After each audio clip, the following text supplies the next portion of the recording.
time according to your internet connection speed. The files are cloned under the FatRat folder. Go into the folder using the cd command. Look at the files using is. Let's run the FatRat shell script. Oops, permission denied. Look at the file permissions. Probably it does not have the executive privileges. True. No execute write at all. Make the FatRat file executable using chmod, that's chmod, Linux command. Now it has execute writes for all. Now we can run the FatRat script. It says we have to run setup.sh script first. We're not going to run setup.sh script all the time, it's just needed to run before the first usage. Like the FatRat file, setup.py file does not have execute privileges. Make it executable as well. And run. It installs all the dependent tools necessary for the FatRat tool and upgrades the tools. There are a lot of tools that the setup script checks if they are installed and up to date, so be patient. Don't be anxious.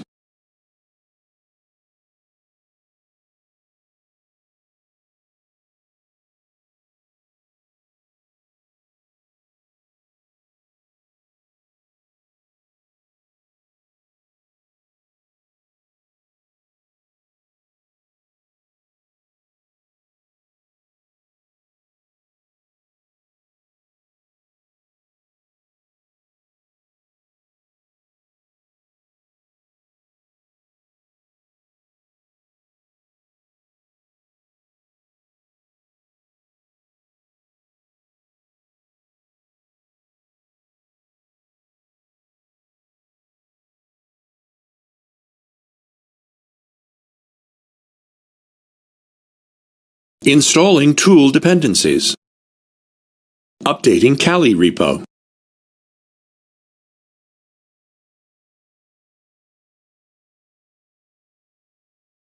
Installing MingW32 compiler. At the end of the setup, it asks if you want a shortcut for FatRat in the system.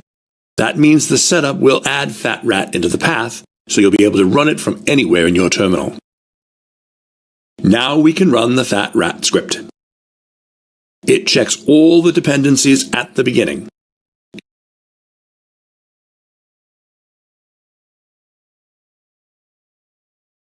It warns us not to upload the output files to VirusTotal. We already know the reason. It shares the files with the antivirus companies. Instead, you can upload it to nodistribute.com to test if it can bypass the antivirus systems. Now we're ready to use the FatRat.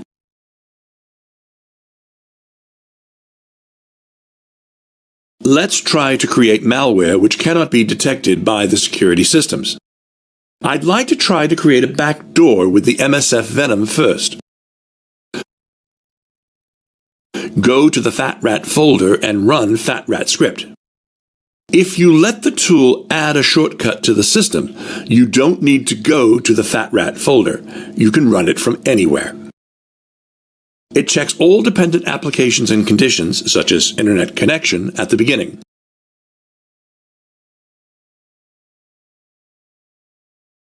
Don't upload to VirusTotal warning.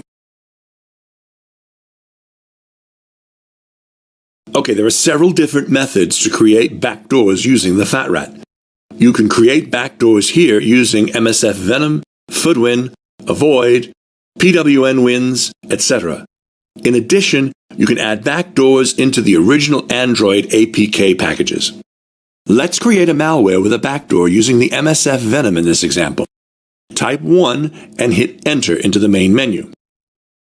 MSF Venom Creator Module menu appears.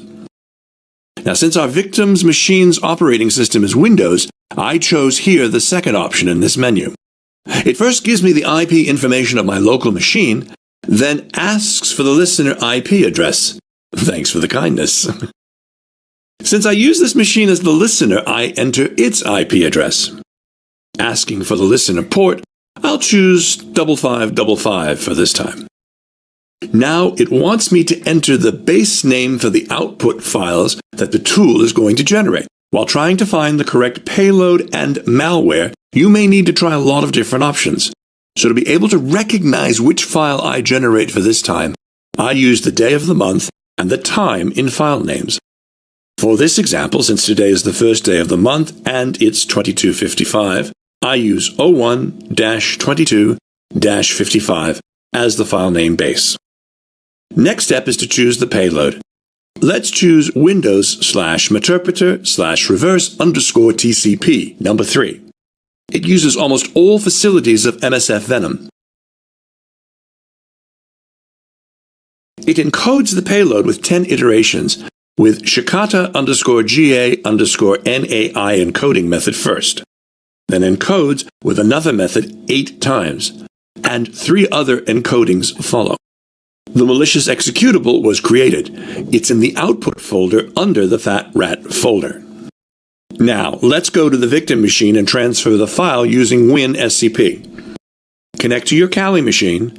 Remember, SCP protocol uses the SSH, so be sure that the SSH is running in Kali. My Kali's SSH is serving from 443. Don't ask why. Okay, we connected. Go to the folder and where our file is. Root, FatRat, output, and here it is. Drop it and drag to the desktop of the Windows system. But first, let's start Windows Defender and see if our malware is able to avoid it or not. Okay, it's already running. Now let's transfer the malware into the Windows system. Oops. Our malware is detected by Windows Defender and deleted in a few seconds. Anyway, there are always some computers which do not have any security protection. Let's examine our malware if it works on them.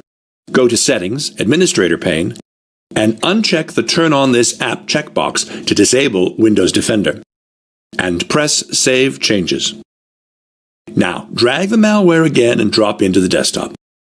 For running the application in the victim machine, let's think about the hacker side. Are we ready as a hacker? What do we need to connect to the back door if the malware succeeds? Well, sure, we don't have a listener at the moment. Go to Kali machine to start a listener. Start Metasploit Framework console using MSF console command. While Metasploit Framework is starting, I look at the information of the backdoor in the terminal where I create it to make sure the payload is the one I used. Why? Because I have to use the exact same payload while creating the listener. MSF started, type use exploit/multi/handler first. And then set the payload that we used in the malware. Look at the options using the show options command. Set the lhost. Again, I use the information of the malware.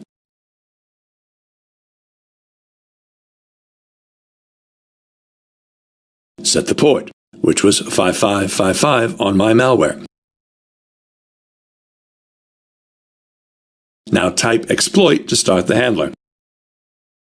Go to the victim machine now and run the malware we copied a few minutes ago. Turn back to Kali, you see that a meterpreter session is opened. Once again, the victory is ours. But wait a second. Windows Defender and Windows 8 has detected our malware. We should find another way to create an undetectable malware. This time, I'd like to create a malware using PWN-Wins, the option 6. We are now in the main menu of the FatRat tool. Type 6 and hit Enter to use PWN-Wins to create the malware at this time. PWN module menu appears. There are different options here to create an exec, batch, or PDF file. I'd like to use the second option to create an executable malware. Now, when I type 2 and hit Enter, it gives the IP information of my system and asks for the listener host. Enter the L host, the IP of your Kali, and L port. This time I use 6666. Use whatever you want. Base name for output files, I use the same format, 01-23-02. Again, I choose the third payload, reverse_TCP,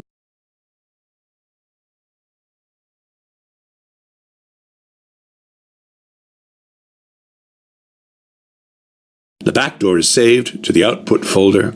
Now let's go to the victim machine and transfer the file using WinSCP. The Kali side of WinSCP, we're in the output folder of the FatRat application. Before transferring the new malware into the victim machine, be sure that Windows Defender is running. I open the Action Center and turn on Windows Defender.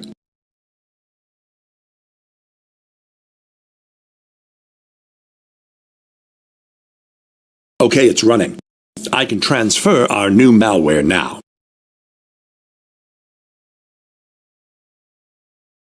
No, not again. Defender detected our new malware as well. Well, we should try another method. The FatRat is very powerful, and I'm sure we can find a way to bypass the Defender. I'll try another method if PWN wins, the sixth option of the main menu. This time, I choose the fourth option in PWWin's menu. I'll again create a malicious executable with a different method. Inputs are all the same, lhost first, then lport. I choose 7777 this time, and the base name of the output files.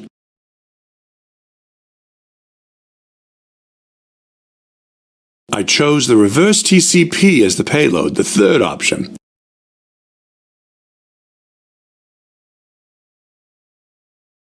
And done. The output file is created. Let's go back to the victim machine, refresh the Kali side of WinSCP, and drag the newest malware and SROP into Windows Desktop. As you see at the lower right-hand corner, Windows Defender is running. And it couldn't detect our malware this time. Well done. We overcame it with the first problem, bypassed the security system. Now, the main question is, does the malware work? I mean, do we have the back door? So at this point, we go back to Kali and start a listener. Start the MSF console.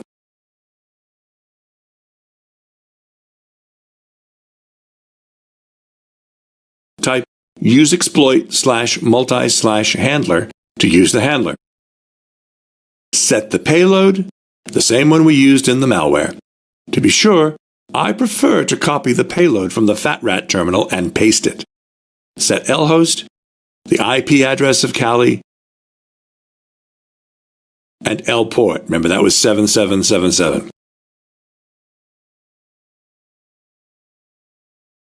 I want to look at the open ports using netstat-tnlp Linux command. 7777 is not in use at the moment. Back we go to MSF Console's terminal and type execute to start the handler. Go to the Windows machine and run the malware by double-clicking on it. Back to the Kali machine, and a new Meterpreter session is open. Now we can say, victory is ours.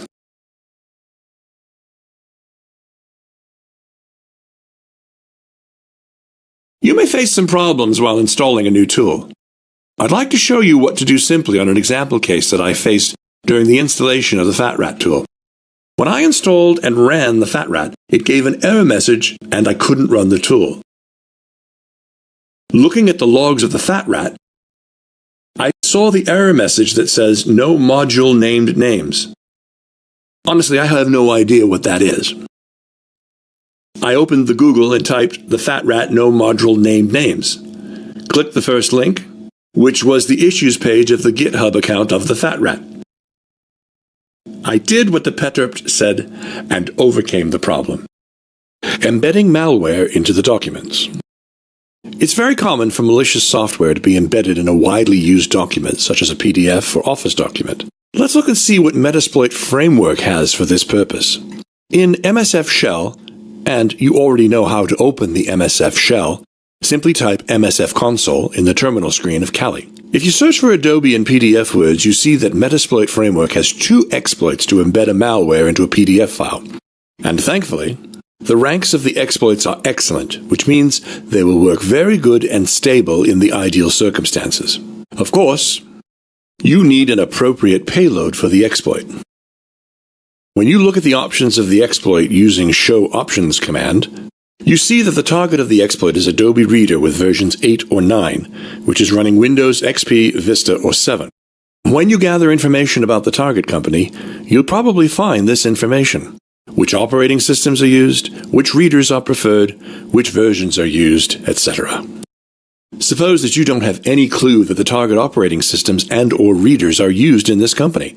Still, isn't it worth it to try?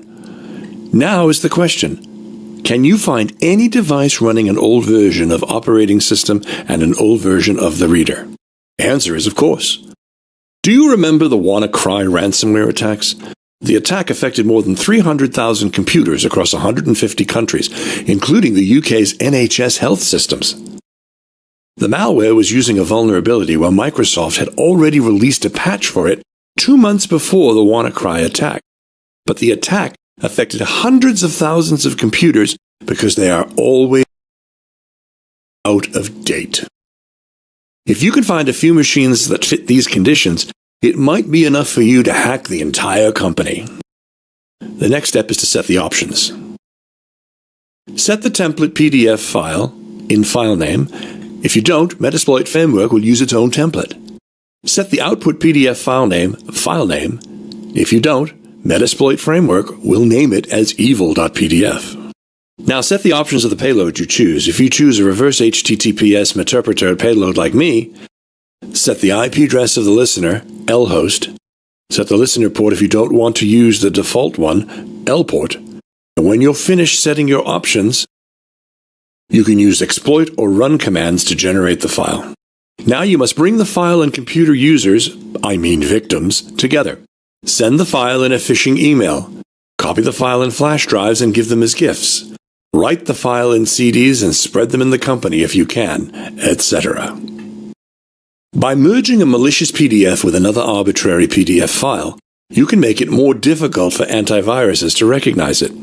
In the first picture, a Windows/Meterpreter/reverse_TCP payload embedded PDF file is scanned in virustotal.com. No obfuscation or customization was performed, so 30 of 47 antivirus programs detected it. In the second pic, a custom payload using Windows/Meterpreter/reverse_HTTPS payload of Metasploit was created by Veil and embedded into the PDF file.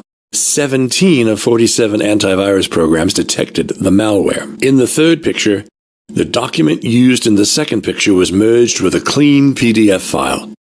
In this time, only 10 of 47 antivirus programs detected the malware. Just like embedding a malicious code into a PDF file, you can easily embed a malicious macro code into an MS Office document such as MS Word. To create a malicious Word document, we should prepare a macro code and the payload which is used by the macro. Let's prepare a malicious Word document using the Metasploit framework and Veil framework.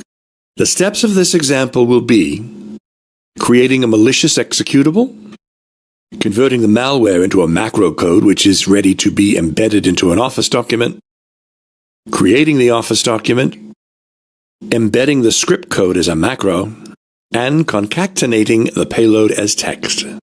Starting a listener to listen to the sessions of the victims who open the Office document. Opening the document as a victim.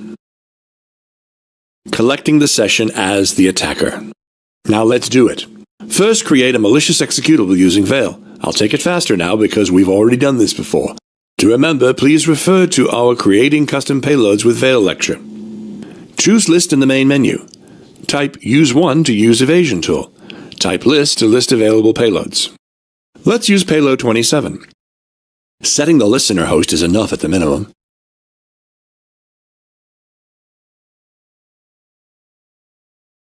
And generate. Give the name initials for the outpost files.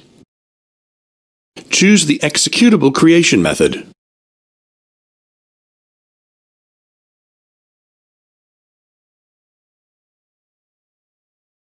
Okay, malicious executable is created. Let's test our malware to see if it's working. Transfer the file to the victim machine. Now here I have a Windows 8 system as victim. I'm going to use the WinSCP tool to transfer the file. And of course we have to find a reasonable way to do it. Phishing, malicious website visit, etc. Copy the malware into the SSH user home folder for ease of use.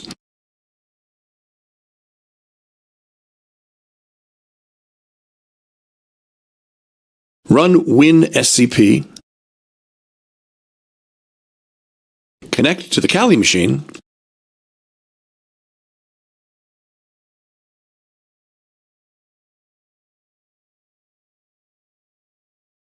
and transfer the file to the Windows desktop.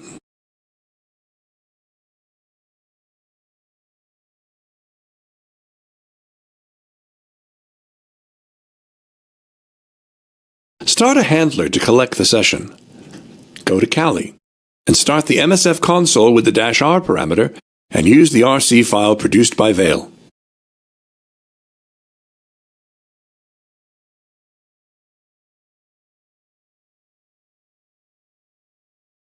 Handler started is at the background. With the session-l command, we see that no session is in progress at the moment. Run the malicious executable in the Windows system. We now have a valid session of the Windows system. Use the sessions-i session ID command to interact with the session. Our malware is working like a charm. Now let's kill the session for now because this was just a test if the malware is working well. Sessions-k, uppercase K, will kill all the open sessions. Now we'll create a Visual Basic script using our malicious executable file. We're in the Kali machine, so find the location of the exec2 VBA script using locate command in Linux.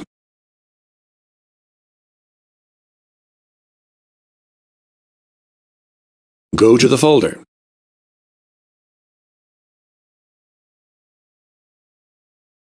And run exec2 VBA Ruby script. Now the script needs two parameters to run. First, the malicious executable with full path, which will be converted to a macro code. Second, the name of the output file.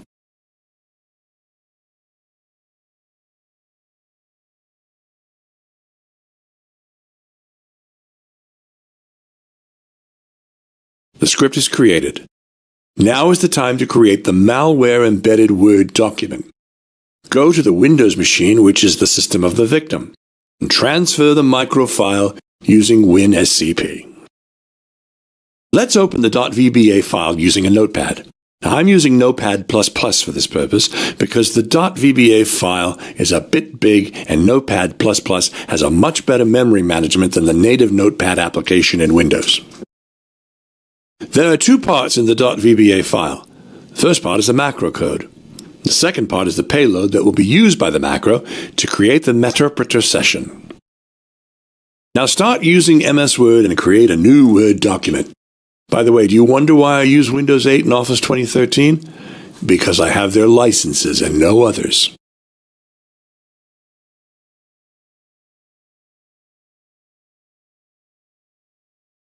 Create a macro.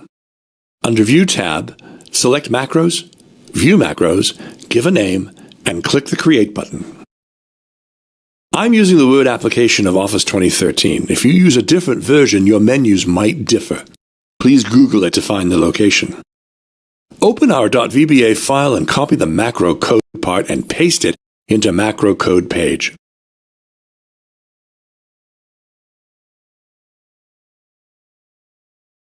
Save the changes and close the page. And we have malicious macro codes inside the document. Now we still have to embed the payload into the document.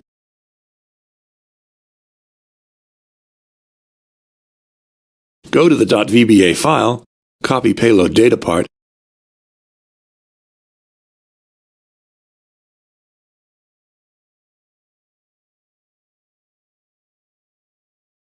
and paste it into the Word document. We have quite a big payload, and I confess it's bigger than I expected. This is because we used Veil to create a custom malware, and we chose Meterpreter, which is a complex one. Wait until the paste is finished. It could take 15 to 20 seconds. To make the document seem like a regular document, you can shrink the font size, for example, and make it 1. And you can make the font color of the payload white. Then save the file.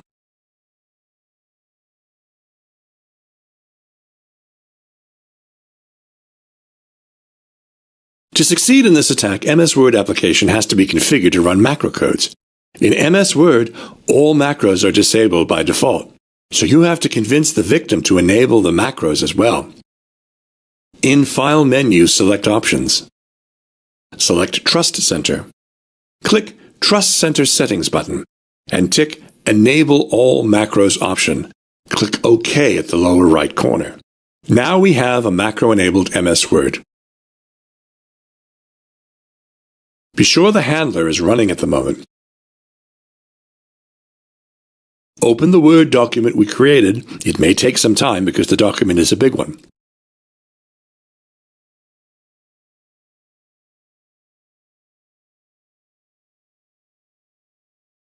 Go to Kali. Wait a few seconds.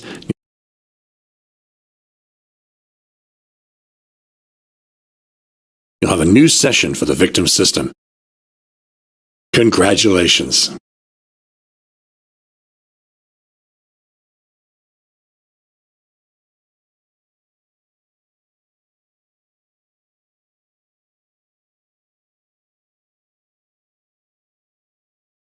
Another way to compromise the target systems is to send the malware as a browser add-on. You can use Metasploit Framework to prepare malicious Firefox add-ons and serve them from a server. Select the exploit and the payload, then set the options. When you run the exploit, it starts a handler as well as an application server to release the add-on. As soon as the victim allows you to install the add-on, you'll have a session of his or her system. Let's see how to prepare and use malicious Firefox add-ons. In Kali, start the Metasploit framework using MSF console command in the terminal screen.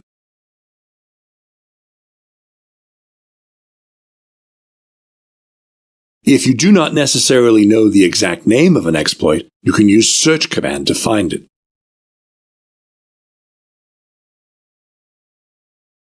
Use the exploit with the use command.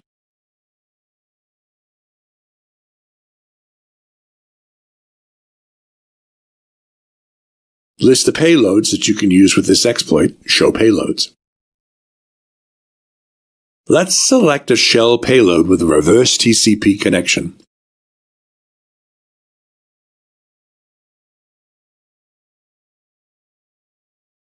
Now look at the options of exploit and payload using the show options command. Server host is the server where an application server will be started to serve the add-on. In this example, it's our Kali machine.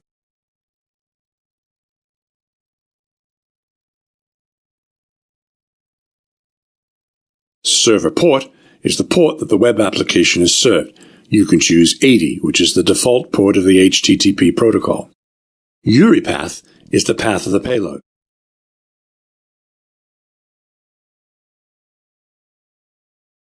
Now set the options of the payload. Listener host, again, our Kali machine, is in this example.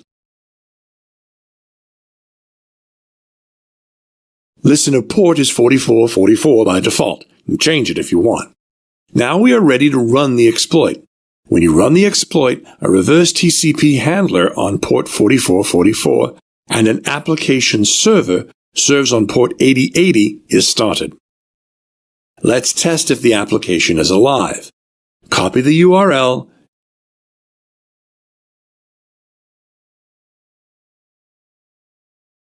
and paste it in the address bar of the browser. It seems everything is okay. In Windows System, which is the system of the victim, run the Firefox.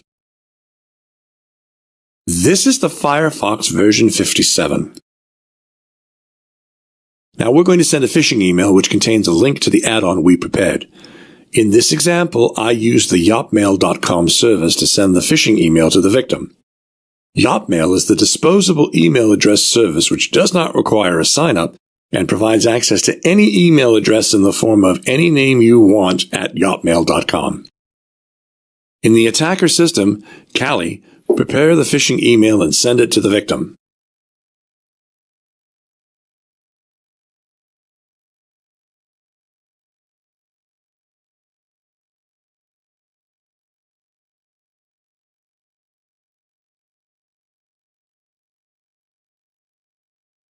The victim opens the email in his or her Firefox browser, which is the latest version.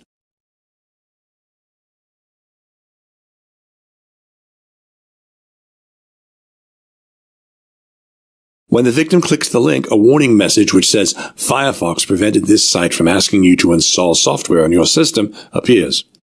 If you click the install link directly in the website, nothing changes. You're not allowed to install the add-on. Starting from version 41, Mozilla decided to allow plugins only if they're signed and verified by Mozilla. But don't worry, you'll probably find systems that use Firefox older than version 41. Let's repeat our test with an older version of Firefox. Download an earlier portable version of Firefox.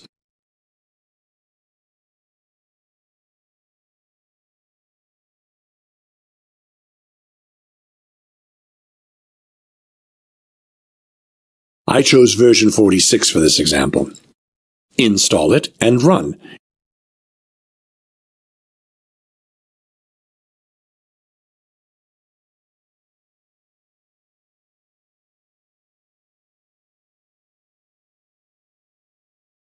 You are now using Firefox version 36. Go to the mail service of the victim.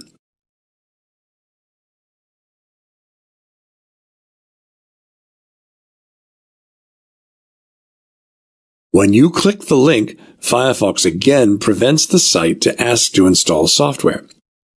In this time, though, clicking the Allow button brings you to the software installation window.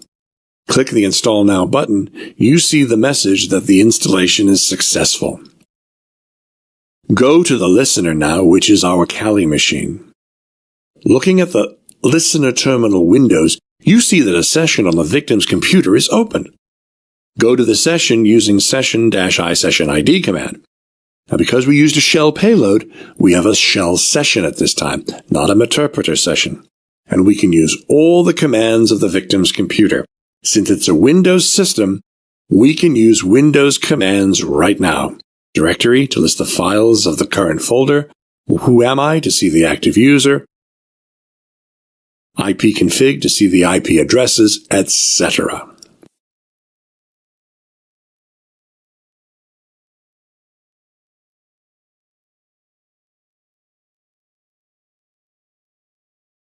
The first question, what is PowerShell? To give you a better understanding of PowerShell, we should first define what a shell is. In computer science, a shell is a user interface that gives you access to various services of an operating system. A shell can be command line based, or it can include a graphical user interface or GUI. Windows PowerShell is a shell developed by Microsoft for purposes of task automation and configuration management. This powerful shell is based on the .NET framework, and it includes a command line shell and a scripting language. Why PowerShell? PowerShell is a very powerful tool that offers tremendous benefit for querying systems and executing commands, including on remote machines. However, it's easily used for malicious purposes because it falls under the radar of traditional endpoint security products. PowerShell gives the bad guys a lot of power because it's part of the native Windows operating system, which makes it difficult for security teams. What is Empire Project? With their own words, Empire is a pure PowerShell post-exploitation agent built on cryptologically secure communications and a flexible architecture. Empire implements the ability to run PowerShell agents without needing PowerShell.exec. Rapidly deployable post-exploitation modules ranging from the keyloggers to mimikatz and adaptable communications to evade network detection, all wrapped up in a usability-focused framework. Since the Empire project is not embedded into Kali, we need to download and install it. PowerShellEmpire.com is the official site of the team who created the Empire project. It's a very handy website full of documents and demos. However, as of this video capturing, it's in its early days of 2018. The documents need to be updated according to the latest version of Empire project.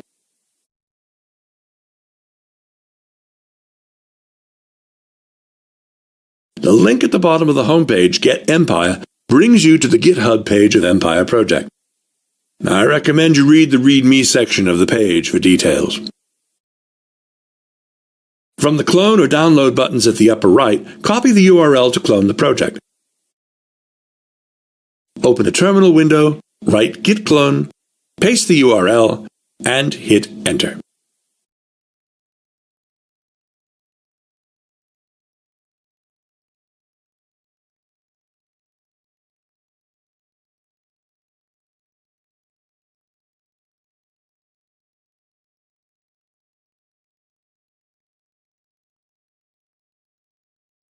Now the files of the Empire project are being downloaded to our local.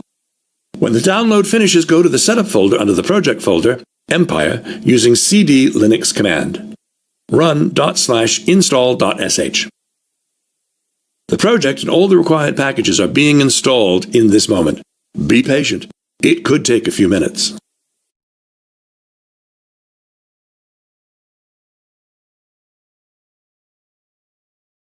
Now it asks for a password to negotiate with the server.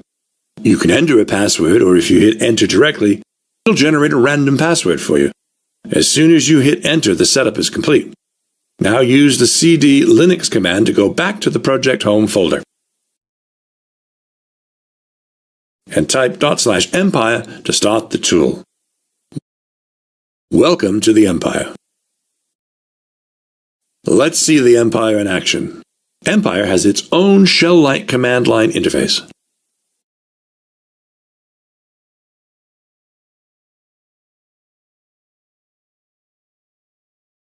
As of this video capturing, Empire has 282 modules. First, let's start by typing the help command to display the help. Now I'm going to show you how to use Empire project step by step. First step, create a listener. Listeners in Empire are the channels which receive connections from our target machines. It's similar to the listeners in Metasploit framework. Before we do anything in Empire, we need to start the listeners. Type listeners to enter the listener management state. As you see, the shell prompter changes as Empire:listeners. Once we move to the listeners management state, we can see its options by typing the help command. Let's take a look at some of the commands of the listener state. Info is to display information about the active listener. Now you think it's the same as the show options command of Metasploit. Kill is to kill a particular listener. List is to list all the active listeners. Use listener is to use one of the listener modules of Empire.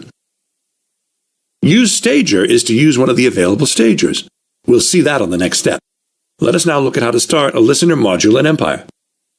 Type the use listener command, put a space character, and press tab twice to see the listeners available in Empire. There are 7 different listeners listed. Let's use the HTTP listener as an example. Type use listener HTTP and press enter. Now the same as with the Linux bash, you can use the tab button to complete any particular keyword. Here, press tab in the middle of the word instead of writing the entire word. Again, the shell prompt has changed as Empire:listeners/HTTP. Help command now displays the commands of this state. As you see, some of the commands are the same with the previous menu, but there are some different commands here. The info command shows the options of the particular type of listener we want to start. The set command is used to assign the values of the options. Similarly, the unset command is used to clear these values. Every listener requires certain options to be set. For example, when you run info command, you see that the HTTP listener needs the host and port values to be configured. An important warning here, in Empire, commands are case sensitive. That means if the name of an option is name with an uppercase N, you have to use its exact same style. Name with a lowercase has a different meaning for Empire. Default values are set for the options. IP addresses of your current system is set as the host, and 80 is set as port. The default name of the listener is set as HTTP. Change the values if you want using set command. I want to change the listener name as my HTTP listener.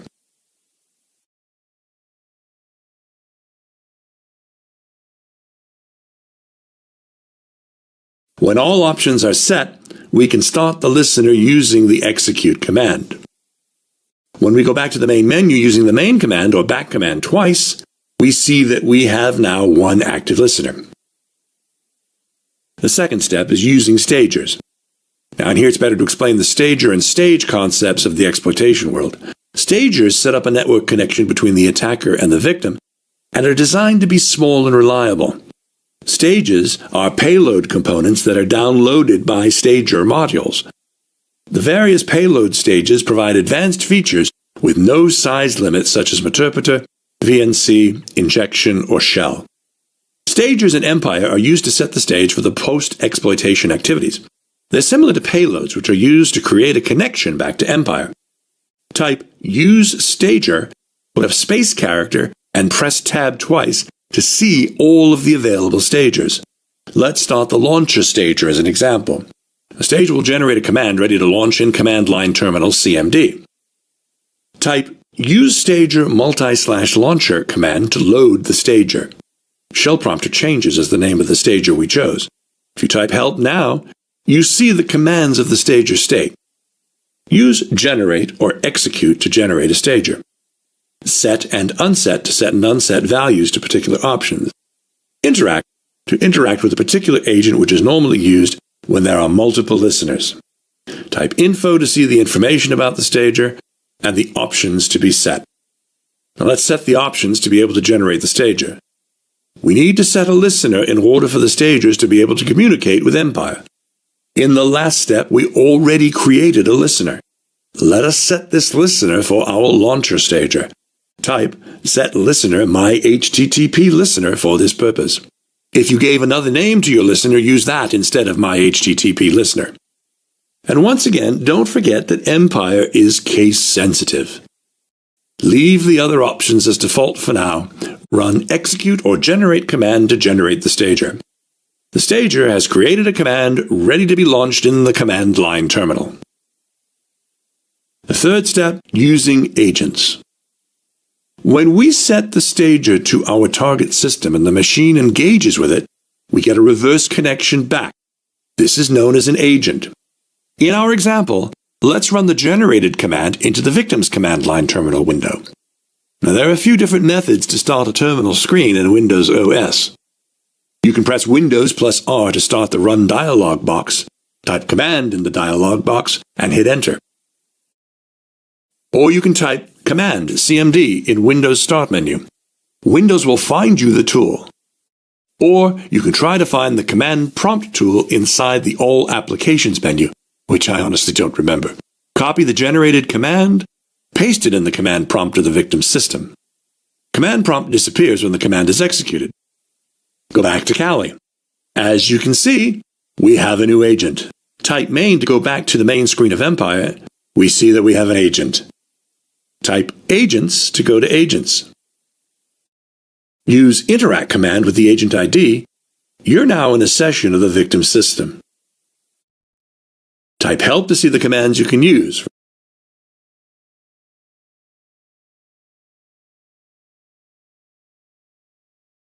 For example, type info to see the entire information of the victim system.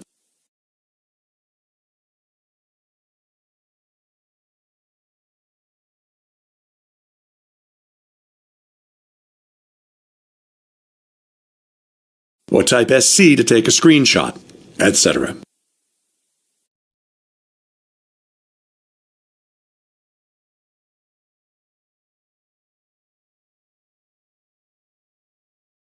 Okay, let's have another example in the Empire project. This time we're going to create a macro to prepare a malicious Office document. At this point, we already have a listener, so I jump to the stager generation step. Type use stager, put a space character, and press tab twice to see all of the available stagers. Now we use Windows macro to create a macro which will open a back door into the victim's machine. Type use stager Windows/macro and hit Enter. Type info to see the options.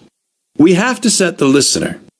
Now type set listener my HTTP listener, or if you gave it another name to the listener, type it. Leave the other options with the default values. Run execute command to generate the macro. The macro is generated in the temp folder, TMP folder, with the name of macro. Let's go to the temp folder and look at the file using cat linux command. Select and copy the macro code.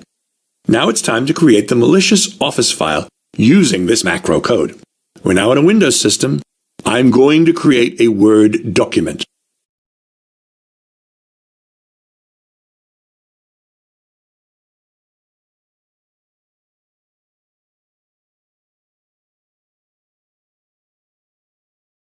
Open a new document from the View tab. Open Macro window.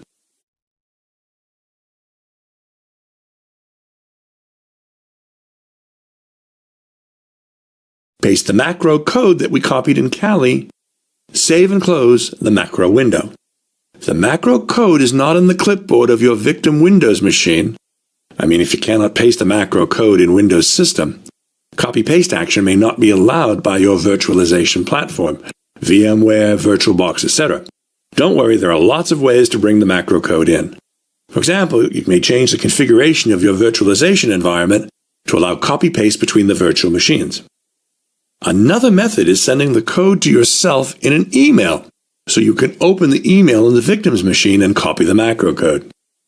Now, of course, to be able to see the effects of our code, the macro has to be enabled in the victim's Office tool. Now, I'm using Office 2013. To enable macros, I follow the path file, options, Trust Center settings. And click Enable All Macros, then the OK button. Save the Word document on the desktop and close. Now the document has the macro code inside, and the macros are enabled in the Office tool. Now I want to touch on two topics here. First, as you can see in the right-hand corner of the screen, I'm going to open the malicious document while Windows Defender is running. So we'll see if we can bypass the security systems or not. Second, of course, we don't expect the victim to prepare the file himself. We are testing the document that we prepared. Sending it to victims and convincing them to open the files is another case. Now open the Word document. Seems everything's fine. Something abnormal doesn't appear. Let's go to our Kali system. As you see, we have a new agent initialized. Go to the main menu using main command. There was one agent at the beginning. Now we have two of them. Go to agent state using agent's command. The second one is our new session, which started when the victim opened the Word document. Use interact command with the agent name to activate the session.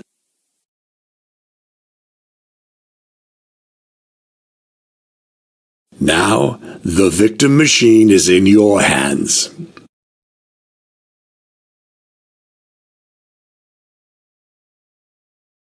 There are tons of applications that require Java to work.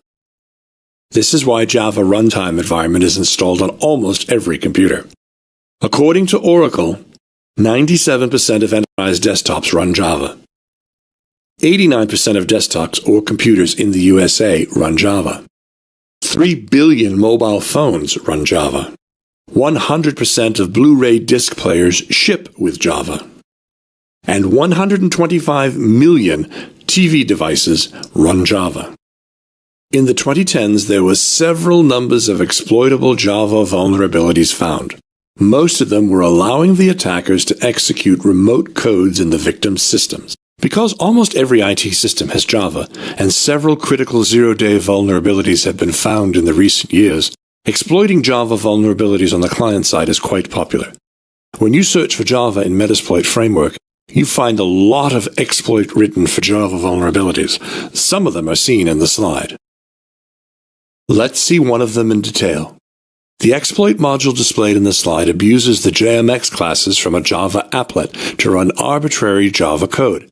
Additionally, this module bypasses default security settings introduced in Java 7 Update 10 to run unsigned applets without displaying any warning to the user.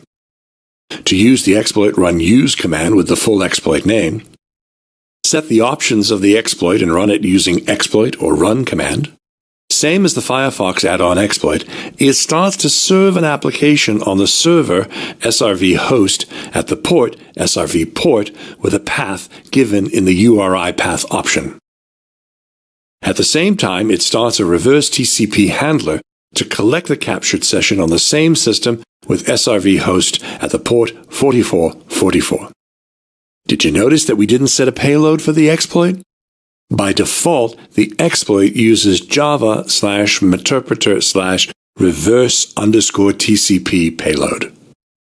Social Engineering Toolkit, SET. The Social Engineering Toolkit, SET, was created by Trusted SEC. It is an open-source Python-driven specifically designed tool to perform advanced attacks against the human element. It's a standard tool in a penetration tester's arsenal. The attacks built into the toolkit are designed to be targeted and focused attacks against a person or organization used during a pen test or ethical hacking. You can download SET from Trusted SEC's GitHub and use any platform you want, and it's already embedded in Kali and ready to use. The tree on the slide shows the attack types under the social engineering attacks branch of the main menu SET. And the green layer shows the methods of website attack vector options. I mean, there are many more methods and attack vectors in the toolkit. Let's see one of the attack methods of the social engineering toolkit. Credential Harvester Attack. In this attack, first we should choose a website which has a login sequence that the victims often visit. The toolkit prepares the clone of that website and serves it at the server. Our trap is ready and starts to collect the inputs of the victims. When a victim visits our website, he or she will face exactly the same page that he or she visits often. The victim enters the credentials and we collect them. Let's do it together. Social Engineering Toolkit is installed and ready to use in Kali. It's defined in the path so you can start the toolkit anywhere using set toolkit command. Choose Social Engineering Attacks option in the main menu, that's number 1. As the attacked vector, select Website Attack Vectors, that's number 2. And our attack method is the Credentialed Harvester, number 3. This menu is the list of the phishing website creation methods. Let's choose Site Cloner, number 2. We need to have a website where the victims visit and log in often. I want to find a login page for the NHS. Googling for NHS and login keywords,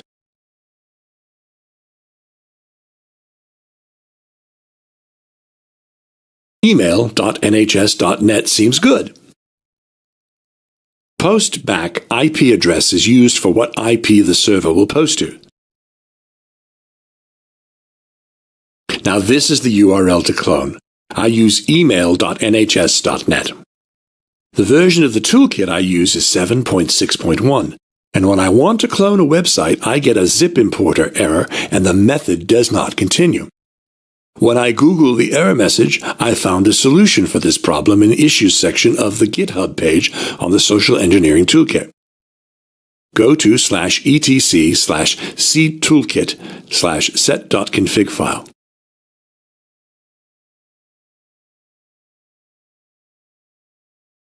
In line 95, turn off to on.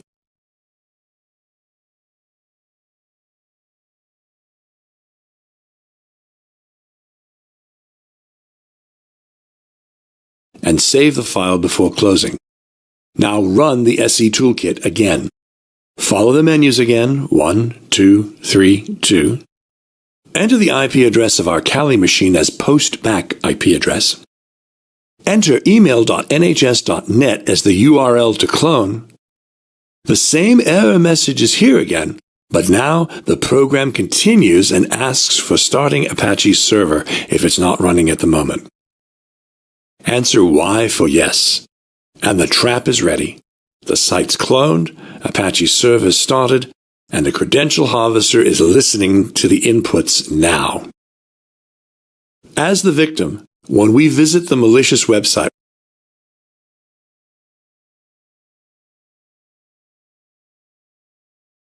we will see exactly the same page with email.nhs.net. Enter the username and password, click Sign In. Our malicious website redirected the victim to the original page, email.nhs.net. It's a good idea. The victim will not be in any doubt about the fraud. Turn back to the attacker system, Kali, and you'll see the credentialed information entered by the victim. You can leave this command window. everything is still running and logging under your web directory path /var/www/html.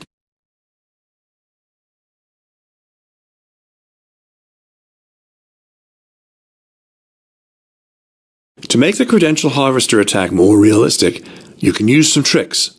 For example, you can use the domain name of the target company as a subdomain name of your registered domain name. Suppose that you're the owners of xyz.com domain, and the domain name of the target company is thecompany.com. You can prepare a URL like thecompany.xyz.com. Another way to make the attack more realistic is to buy a domain name similar to the domain of the company. For example, if the target domain is thecompany.com, you can try to buy the company with a double N. You can also use the URL Crazy tool to find out the alternative website names. If you're an insider, you can try to match the domain name with your IP address to redirect the victims to your servers using DNS spoofing. Sending fake emails. The more realistic the phishing email we send, the more likely the attack will be successful. For this reason, it's better to make the email look like it's coming from the real source. For example, if you're acting as a job finder site, make the phishing email seem as if it's sent by one of the legitimate job sites. There are several fake email services. MKai's Mailer is one of the free online fake mailer services, which has its own reverse DNS record. If you send an email with MKai's Mailer, it will probably be flagged as spam because MKai's Mailer is a well-known service. Even though the mail is flagged as spam, it still looks like it's being sent by the legitimate job site. The victim has to investigate the headers of the email to understand if it's really sent by the job site or not. If you look at the headers, you'll see that the email is sent by mkai.cz, not by jobsite.co.uk. So if you've got a suspicious email, don't forget to investigate the headers before opening it. Social engineering attacks by phone is also called vishing, where the word is a combination of voice and phishing. Vishing attacks are highly effective if you've done your homework and have all the relevant information, and you already know where you get the information in the first place. This is where the information gathering phase comes into play. You need to have a realistic scenario first. Before you call the victim, you have to be very well prepared. Who are you? Where are you calling from? What's your expertise? What's the subject? What do you want from the victim? The more you prepare, the more the victim will trust you.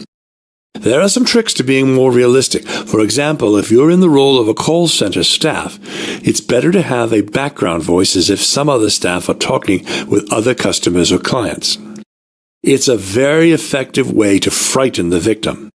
Your computer is blocking $1 million transaction to the company. We have to fix it immediately. Have you recently visited websites that you should not have visited? Here then is the real-world social engineering test that we performed in one of our pen tests. According to the scenario, we are an IT department staff and want to make sure if all the employees got the critical security update of the corporate email service. The critical points of the attack are as follows. First, introduce yourself as one of the personnel from the IT department. Now, at information gathering and reconnaissance phase, if you found the real names working in the IT department, use one of these names. But prepare yourself. The victim may know the person whose name you're using. If you don't know anyone in the IT department, choose a common name. What's the most common name in that country? Second, make the victim nervous about his or her mistake. The words critical and security are important. You should have got the update up to now, but you haven't. Third, gain the trust of the victim. Don't share any information with me or anyone else. Security is important. Give the IP address of your malicious website. Because you share the URL on the phone, don't try to find a URL similar to the company's webmail service. IP is good, but it's not understandable. Since the victim manages the steps him or herself, he or she has no doubt that the operation is secure.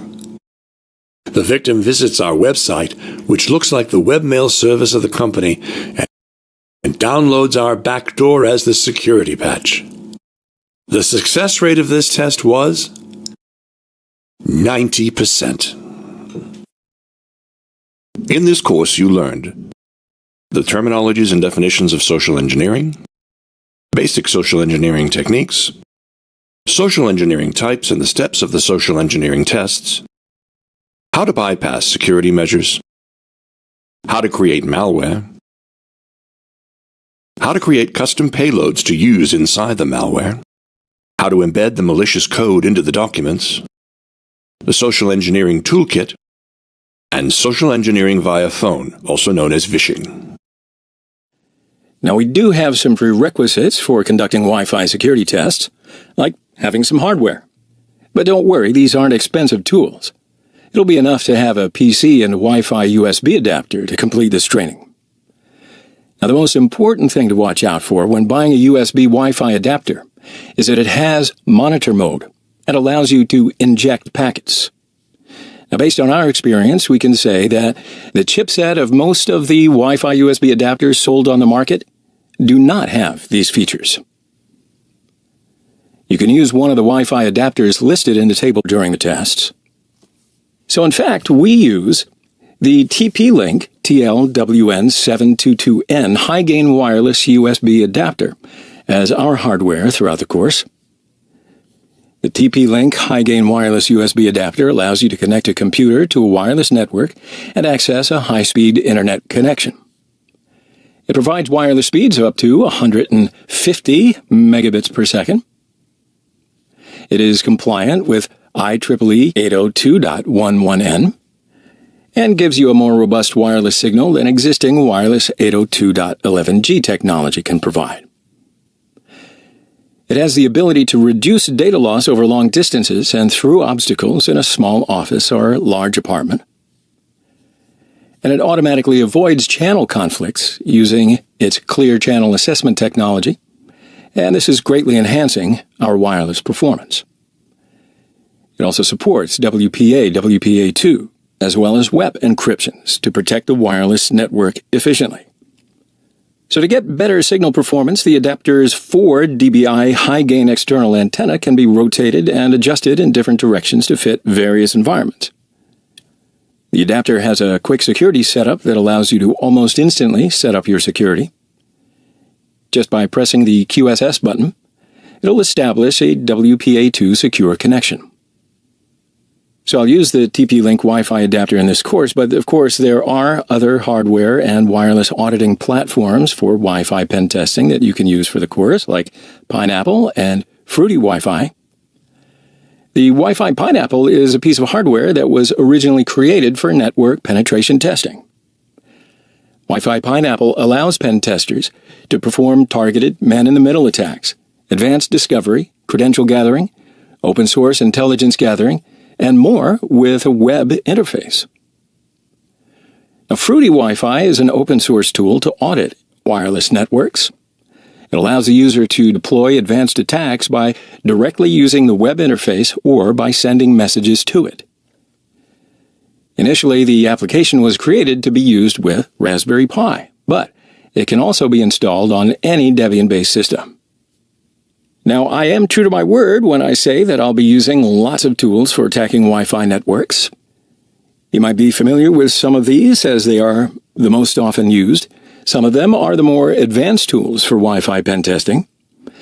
So what we like to do is use a bunch of different tools, in fact, using as many different tools as possible for different attack scenarios, thereby introducing you to how to use each one of them, including the ones that you know, and hopefully introduce you to a whole bunch more that you haven't even heard of before. We'll explain all this in detail shortly, but I just want to let you know that we will be installing the tools before using them in the upcoming lectures. So we're not going to install all of them when we set up our laboratory. So here we're going to use KRACK NG. And KRACK NG consists of a detector, a packet sniffer, WEP, and WPA, WPA2-PSK crack and analysis. It includes Airmon NG, Airplay NG, Aerodump NG, Airbase NG, and PacketForge NG. Sounds like fun, huh? Yes, we're going to be using all these tools. Wi-Fi TE. Now, Wi-Fi TE runs existing wireless auditing tools. Wi-Fi TE is designed to use all known methods such as WPS PIN attack, WPA handshake capture, as well as web attacks. BetterCap. Now, BetterCap is a powerful, flexible, and portable tool created to perform various types of man-in-the-middle attacks against a network, manipulate HTTP, HTTPS, and TCP traffic in real time, sniff for credentials, and so much more. Fluxion. So Fluxion is a security auditing and social engineering research tool. It attempts to retrieve the WPA2 key from a target access point by means of a social engineering attack. You might know that as phishing. Hashcat. So Hashcat is a type of hacking tool, and it's a password cracker specifically. It was created to be able to hack the most complex passwords, targeting multiple aspects of coding simultaneously. But what we're going to be using Hashcat for is for cracking WPA2 by using GPU in this course. Here's a favorite, Wi-Fi Pumpkin. Now, the Wi-Fi Pumpkin is a rogue access point framework. It'll easily create fake networks, all while forwarding legitimate traffic to and from the unsuspecting target. We're going to use something called Kismet. Kismet is a wireless network and device detector. It's a sniffer, and it's a war driving tool. And CowPatty. So CowPatty is a C-based tool for running a brute force dictionary attack against WPA keys. Now, hopefully you're as excited as I am because this is some very rich content, yeah? So why don't we just get started? We'll set up the laboratory next. All right, so before we start, we'll plug in the Wi-Fi adapter to Kali and check the connectivity. So first we'll start the Kali machine.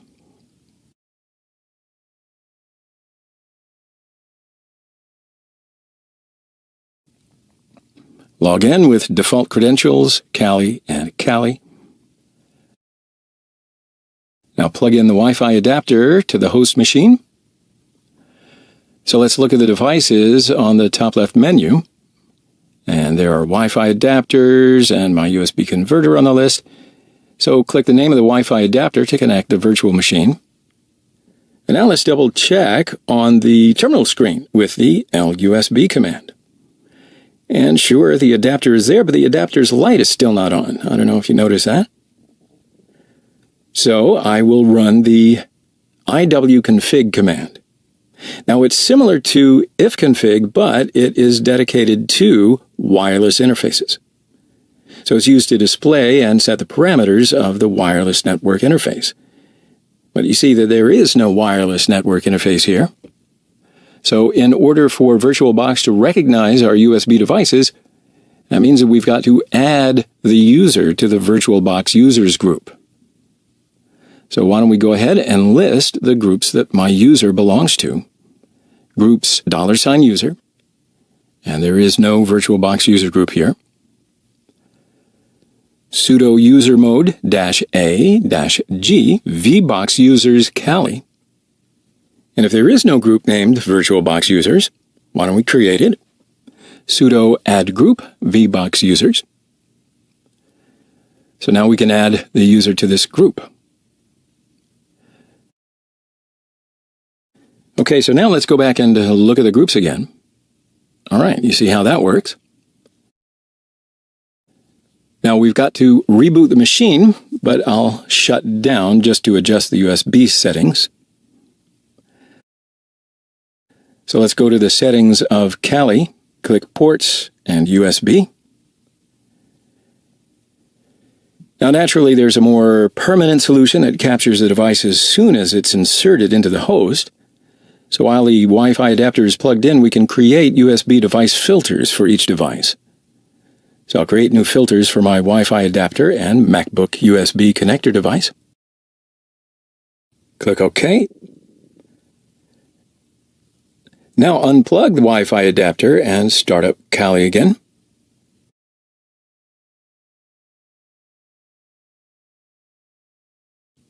Log in with default credentials, Now, plug in the Wi-Fi adapter again.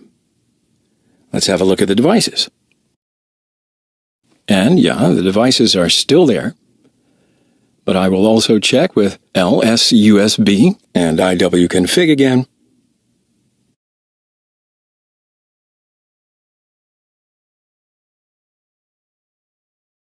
But there is no light. Well, I guess VirtualBox does not recognize the adapter because my MacBook USB converter device supports USB 3.0. So I'll change the USB controller and make it 3.0.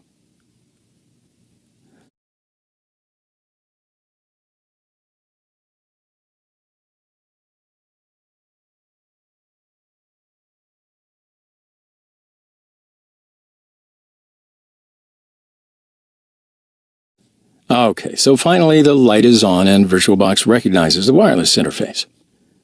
So if you're using a USB converter device, remember to change the USB controller for your particular device.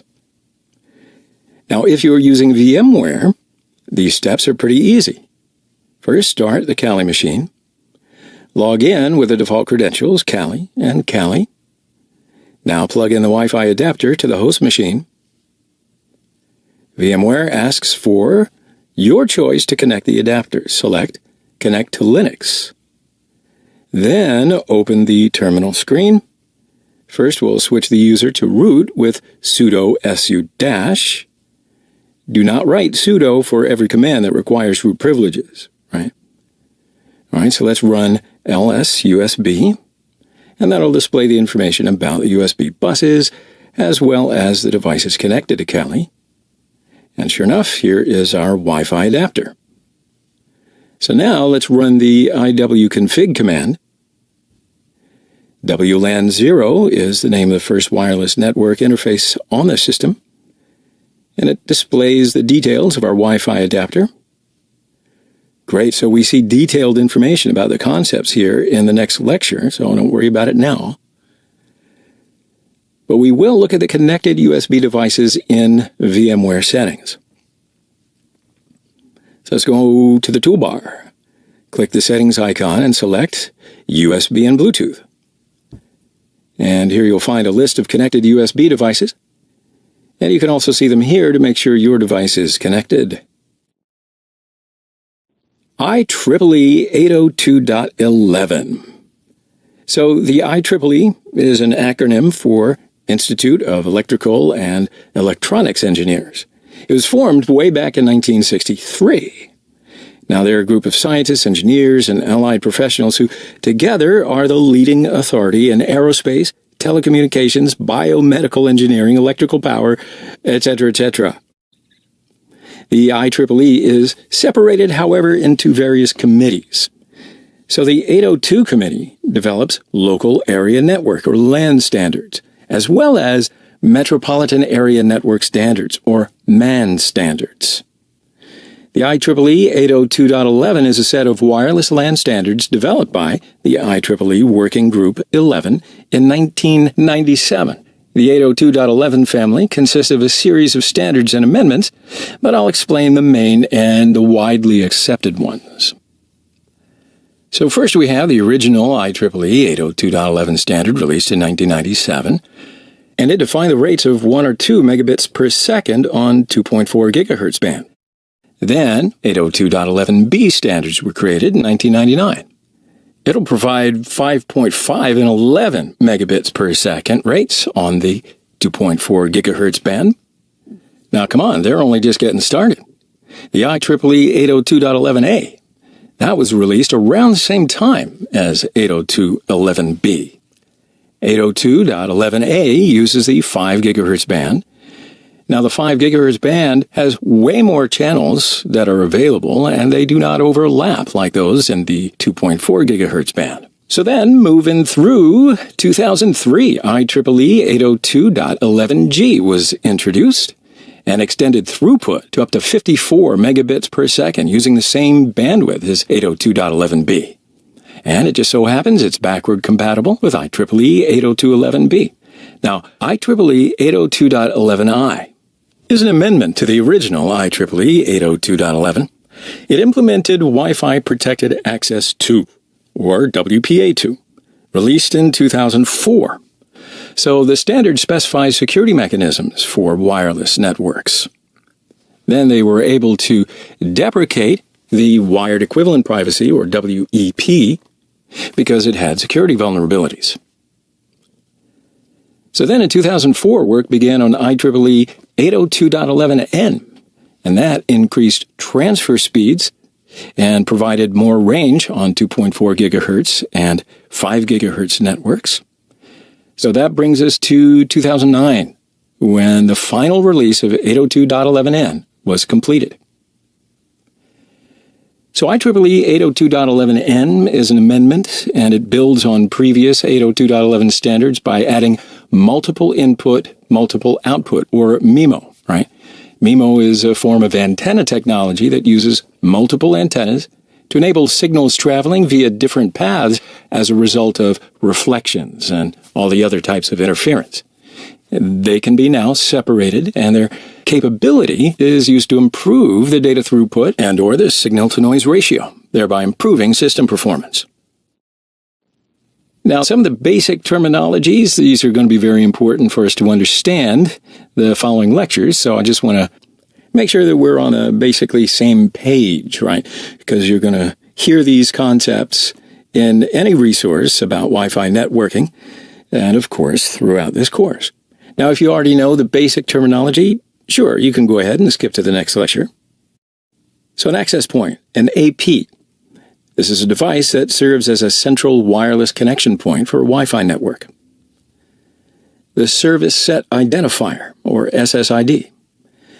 It's the name of the wireless network. It can be contained in the beacons sent out by access points, or it can be hidden.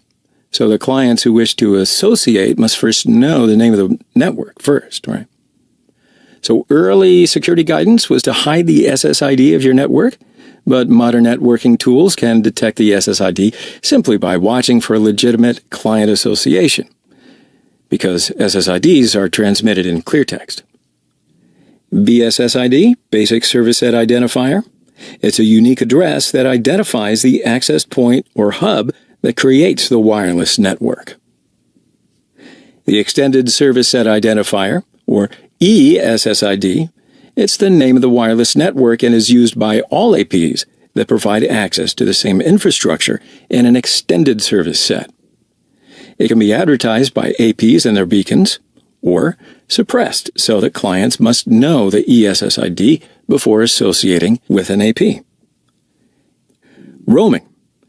So in a wireless network with multiple APs, a client that is moving from the coverage area provided by one AP to that provided by another is called roaming. So it must disassociate from the first AP before it can associate to the next AP. A channel. This is the network path for wireless transmissions. Each Wi-Fi standard has numerous channels, each of which is a specific central frequency. Data rate. The rate in which data can be transferred at any given moment to and from a device. Most times, the incoming and outgoing data transfer rates affect each other adversely.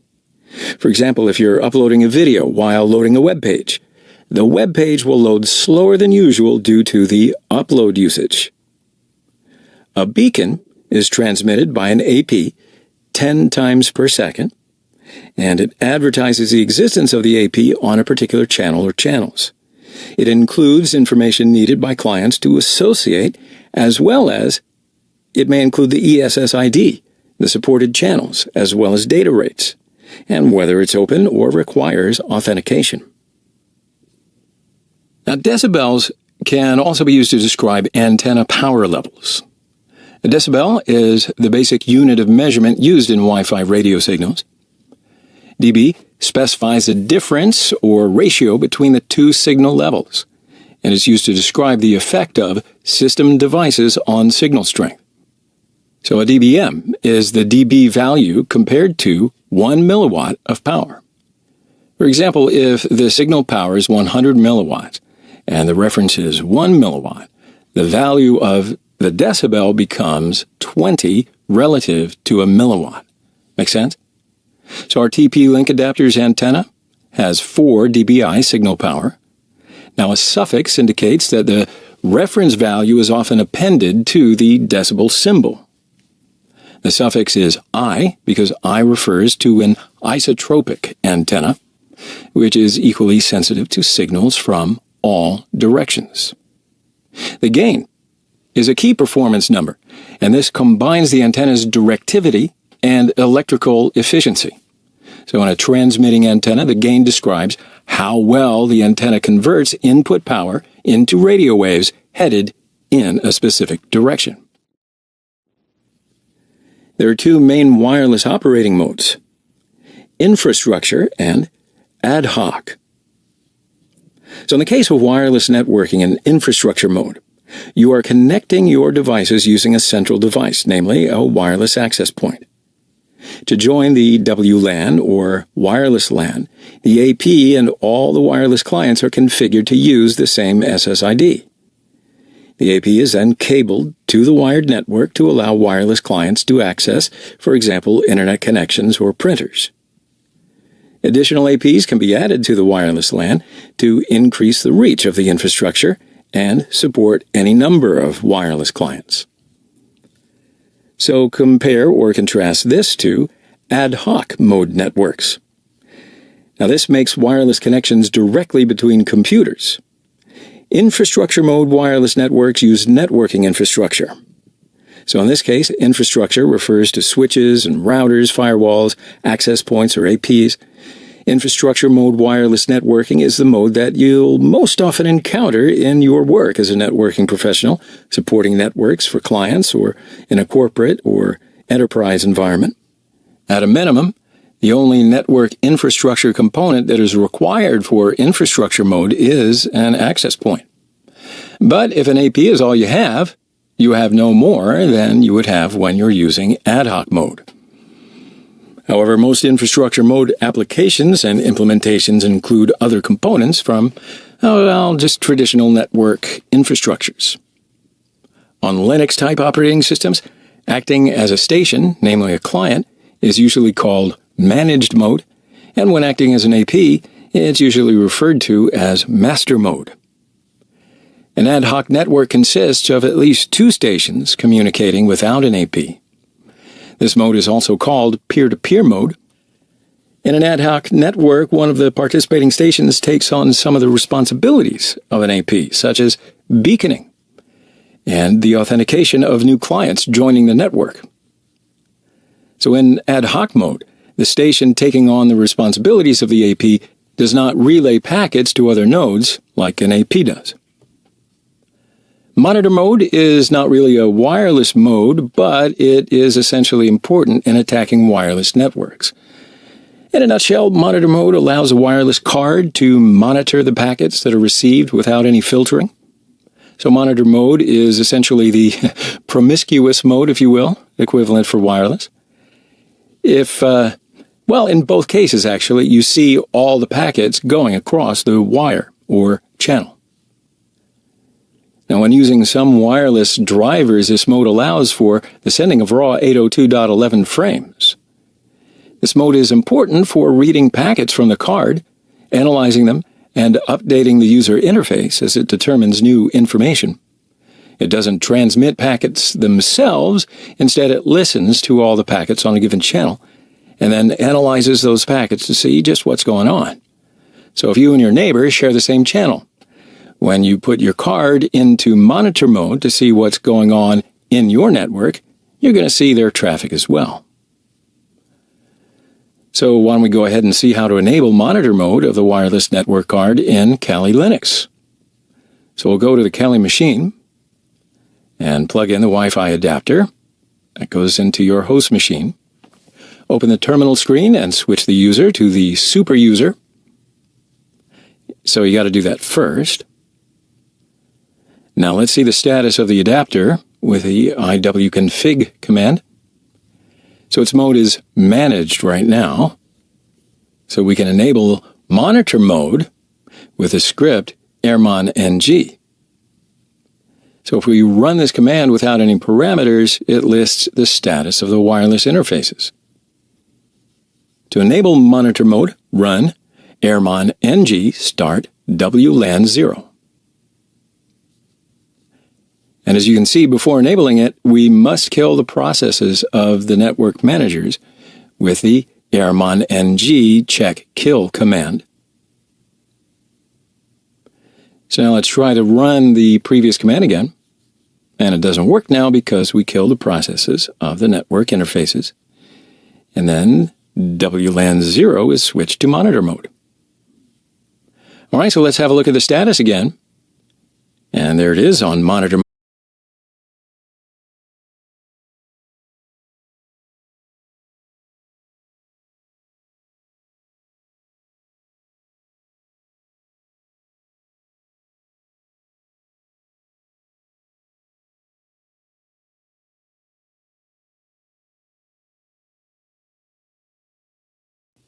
So I'll quickly provide a short explanation of each. All right, so Mac frames consist of three main structures. The frame body is a variable length field. It contains information specific to individual frame types. FCS stands for frame check sequence. All right, so it's an error detecting code that's added to each frame. And in the Mac header, there's a frame control section. All right, so if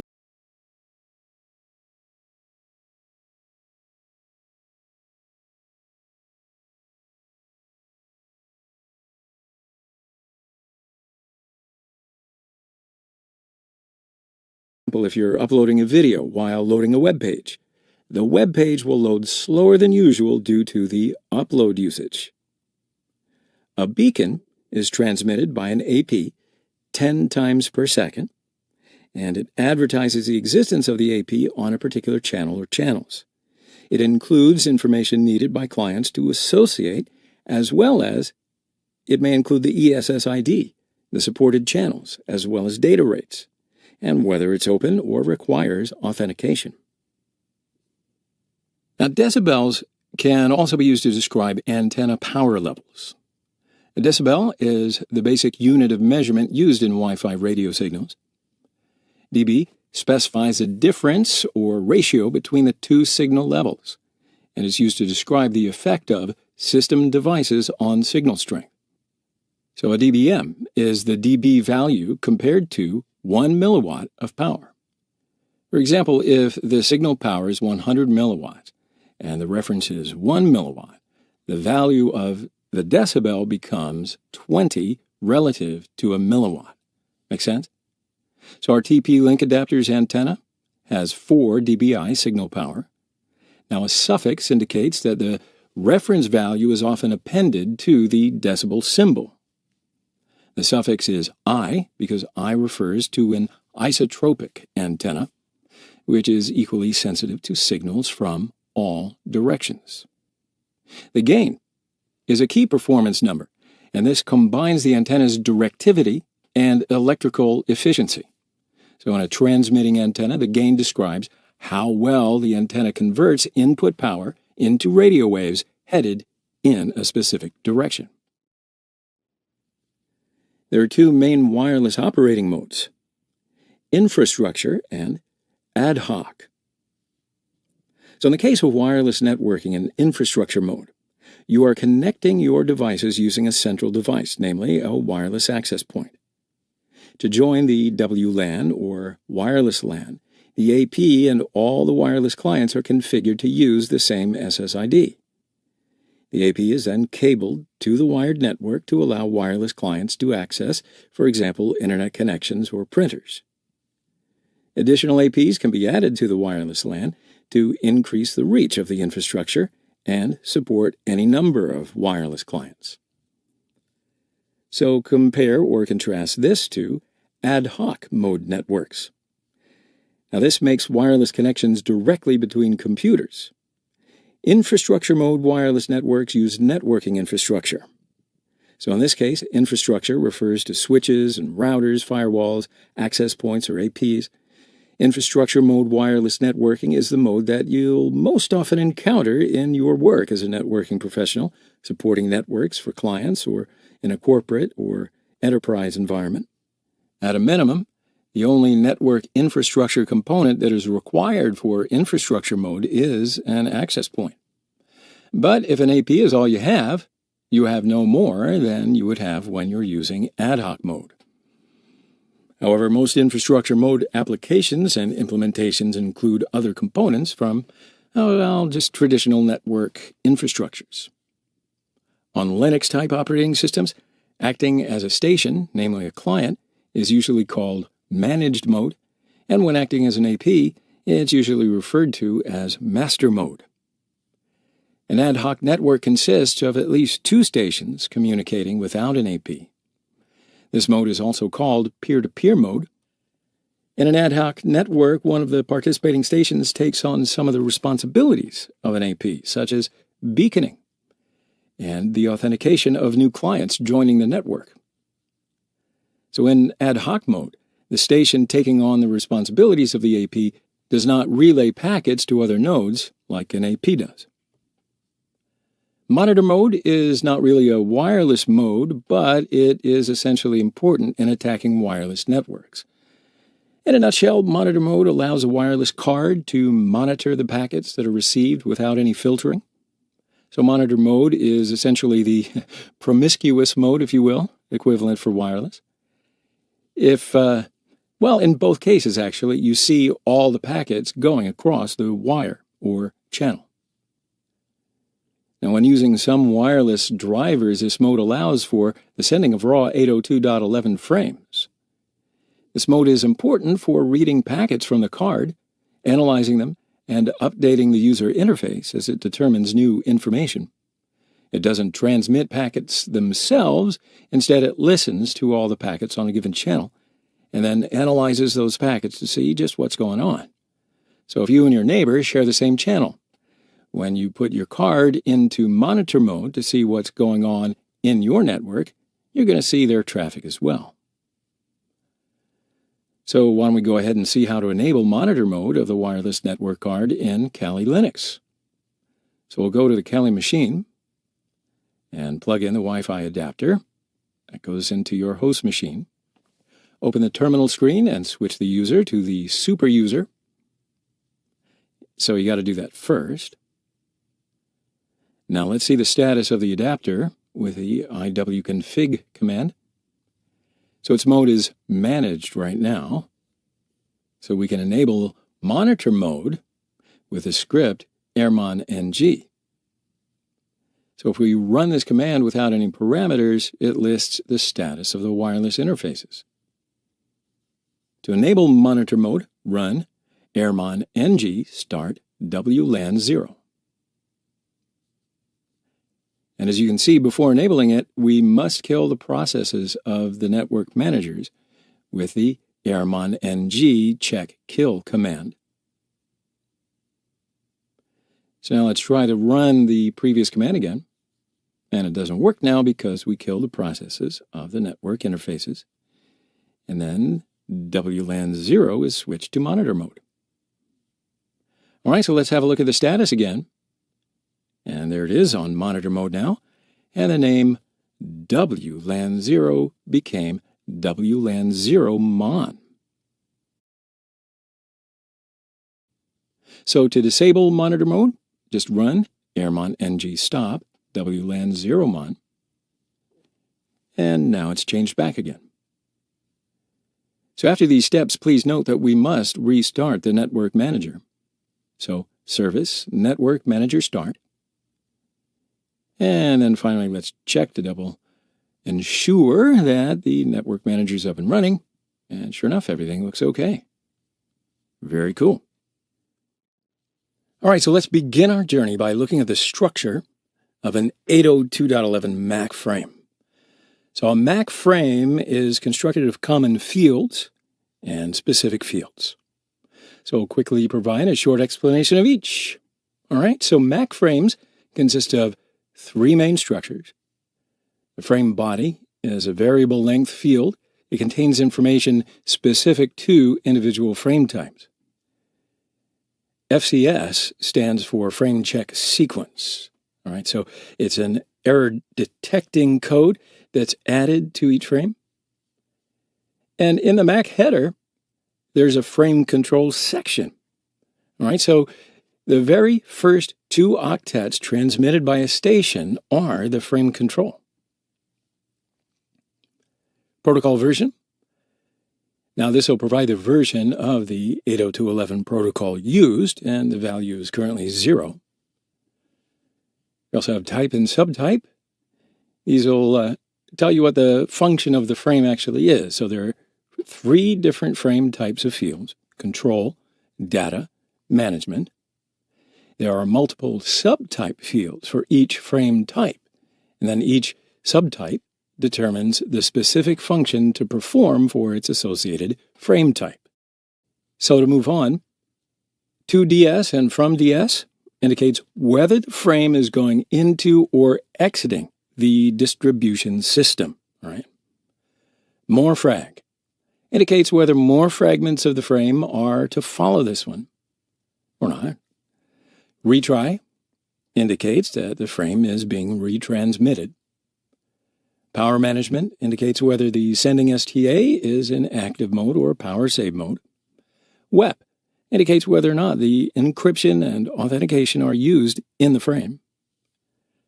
Order indicates that the frame is being sent using the strictly ordered service class. Right?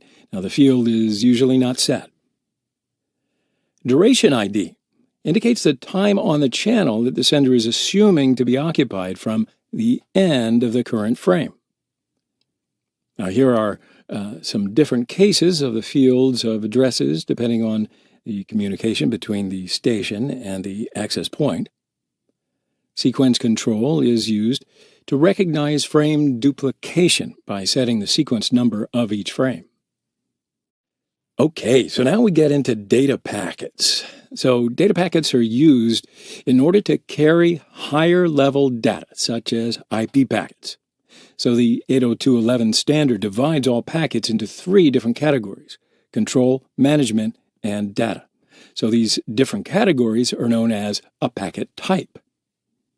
So wireless control frames are short messages that tell devices when to start or stop transmitting and whether a connection failure has occurred. An ACK frame or an ACK frame is used to tell the sending station that the receiving node received the packet correctly. So these packets are sent relatively quickly for each unicast packet sent. Most of the time, to speed up the sending of ACKs, it's done by the hardware itself and not the driver. Wireless adapters can be placed in power saving mode, basically to increase battery life. So when a station is in power saving mode, the AP buffers the traffic destined for it. The AP uses a traffic information message to inform the station that it has some data waiting for it and then transmits it in beacon frames. RTS-CTS is a mechanism that helps in reducing collisions. So it adds overhead to wireless communication, as additional packets have to be added to the beginning of the communication. For example, we'll assume that there are 2 nodes who want to communicate with each other. So let's say that node 1 sends a request to send to node 2. Now, if there's no collision and the request is accepted, node 2 sends a clear to send to node 1, telling it to proceed. So node 1 will send its data. And then finally, node 2 sends ACK if the data was received. Nothing is sent if it fails. Management frames are also used to negotiate and control the relationship between access points and stations. Now, the following table here will outline the different types of wireless management frames. Beacon frames are the most common packets, as they're sent at a rate of approximately 10 times a second. Beacons are broadcast by the AP to keep the network synchronized. So the beacons contain useful information about the network, such as network name and the capabilities of the AP, the data rates available, and all that. Now, probe frames are used to scan for existing access points, and they consist of 2 different packets: probe request and probe response.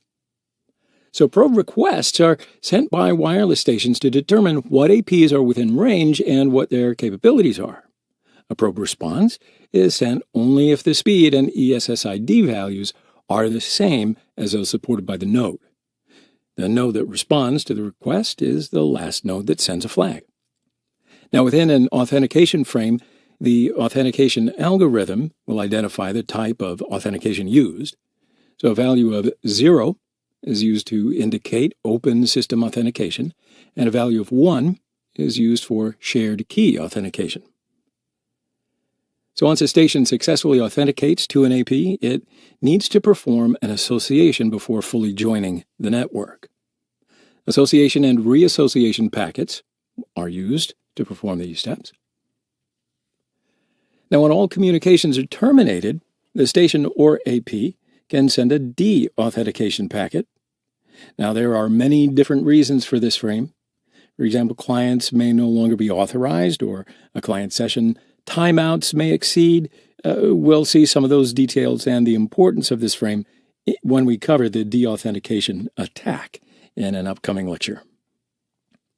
Now, ATIM frames. They're only used in ad hoc networks. A station uses this frame to notify the recipient that it has buffered data to send. So IEEE 802.11h adds support for action frames that trigger specific measurements. These frames are not very common, and therefore we're not going to really talk about them in detail. But you should know that they exist. Okay. So the last packet type is data frame. And the purpose of a data frame is to transfer data from an upper layer of a station to another wireless or wired station on the network. Null frames will consist of only MAC headers and an FCS, and they're used by stations to indicate that they are going into power-saving mode. All right, makes sense. So let's have a look at some of the packets in detail, and we'll analyze them with Wireshark. So for this, I want you to open up the terminal screen, and we'll first check the mode of the Wi-Fi adapter, and sure enough, it is on monitor mode. Now let's run Wireshark with root privileges. Now before capturing any traffic, we need to select a network interface on this list. So let's select WLAN 0MON and click on the Capture button. All right, so now Wireshark is listening to network traffic. As you can see, there are lots of beacon frames, probe requests, and probe responses between the different sources and destinations. So we'll stop the capturing, and we'll look at the details of the packets. So in this section, there's time, source, destination, protocol length, and detailed information about the packet. In the middle of the screen here, there's detailed information for a specific packet. Details about frame and header. As you can see, this is a probe response packet. The frame control field contains the destination address, as well as the transmitter address of this packet. And we can see the SSID in the wireless management field. We can customize the appearance of the results in the preferences under the Edit tab. And you can add a new field if you want to, and that will display in the columns. So here you can select the type of field, and I want to add frequency and channel information. And there's the column that we added. Now, this is one of the most important and widely used features of Wireshark. We can filter the scan results. Otherwise, it's really kind of difficult to find the package that we want to view easily. For example, when we want to list the packets related to a specific access point, we can use this filter just by giving the SSID name of the access point. Click on this button. Now, all the packets that belong to this access point, called Hacker Academy, are here. In addition, we can also filter by selecting any parameters. So select any information there, right-click on it, and now you can click Apply as Filter and select. All right, so I filtered the management packets. Now let's display only beacon frames.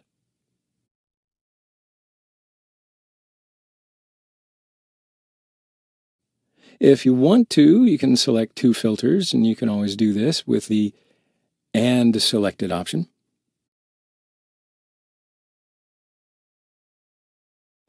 As you can see, it's added to this line with the AND parameter. All right, so now I'm listing beacon frames sending broadcast signals. I'll add another filter to display packets related to Hacker Academy. So Wireshark has many different filters. According to the result that you want to see, you can find the most suitable filter, even on the internet. I'd also like to show you some of the control management and data packets that I mentioned in the previous lecture. For example, we can see the request to send packets using subtype number 27. RTS and CTS are controlled packets, and they're the optional mechanisms to reduce frame collisions. The subtype number of CTS packets, 28. So let's change the filter with this number, and there's only one CTS packet here. Cool, so let's have a look at the other types of packets now. You might not be able to see all packet types in your scan results. So to analyze packet types, let's download the sample captures just right from the internet. Just type Wireshark sample captures and click on Wireshark's website. And there are lots of different examples of sample captures on this list. So for now, let's find the Wi-Fi captures and select one of the capture files here. All right, so go to Wireshark and we'll close this scan. Open up the downloaded capture file. All right, so let's have a look at the packets in this file. And there are some authentication packets here, and these are the details of this packet. And as you see, the subtype number is 11, so we can use this filter to see only the authentication packet. You can also see the details about the packets by double-clicking on it. So finally, let's have a look at the data packet with subtype 32.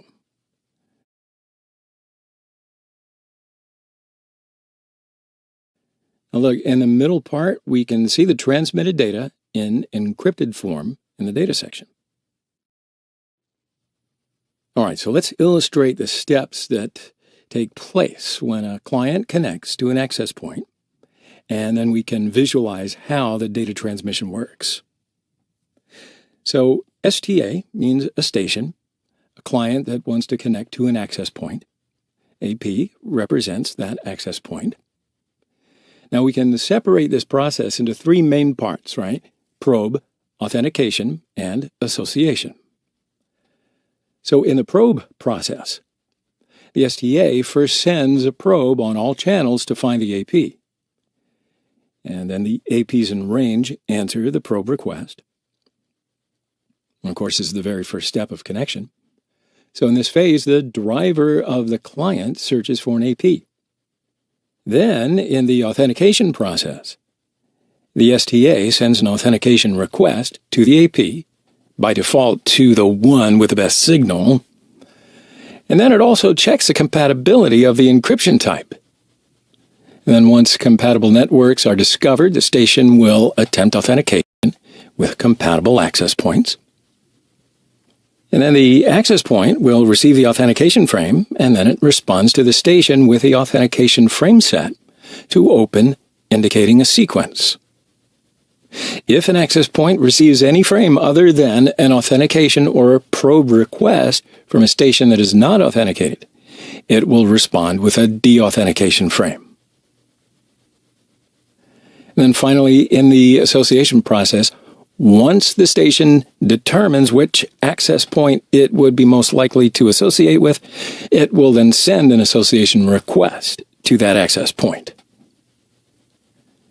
And then if the elements of the association request match the capabilities of the access point, it will create an association ID for the station, and then respond with an association response with a success message, granting network access to that mobile station. Now, the STA, or station, can communicate with the network. So after all of this process is finally completed, data can then be exchanged on the network. Now, please note that there is an other phase for encrypted networks. There's a key exchange and verification that will happen just after association before you're able to use the network. All right, so now let's have a look at the authentication methods. Now, there are two types of authentication. The shared authentication, and it's only used with WEP and open authentication. So the steps that take place during an open authentication are basically the wireless client sends an authentication request to the access point. The access point then sends an authentication response, and the authentication process is completed successfully. Shared key authentication is another method of authenticating with WEP-enabled networks. So the station sends an authentication request to the access point. The access point sends a challenge text to the station. The station then uses its default key to encrypt the challenge text and sends it back to the AP.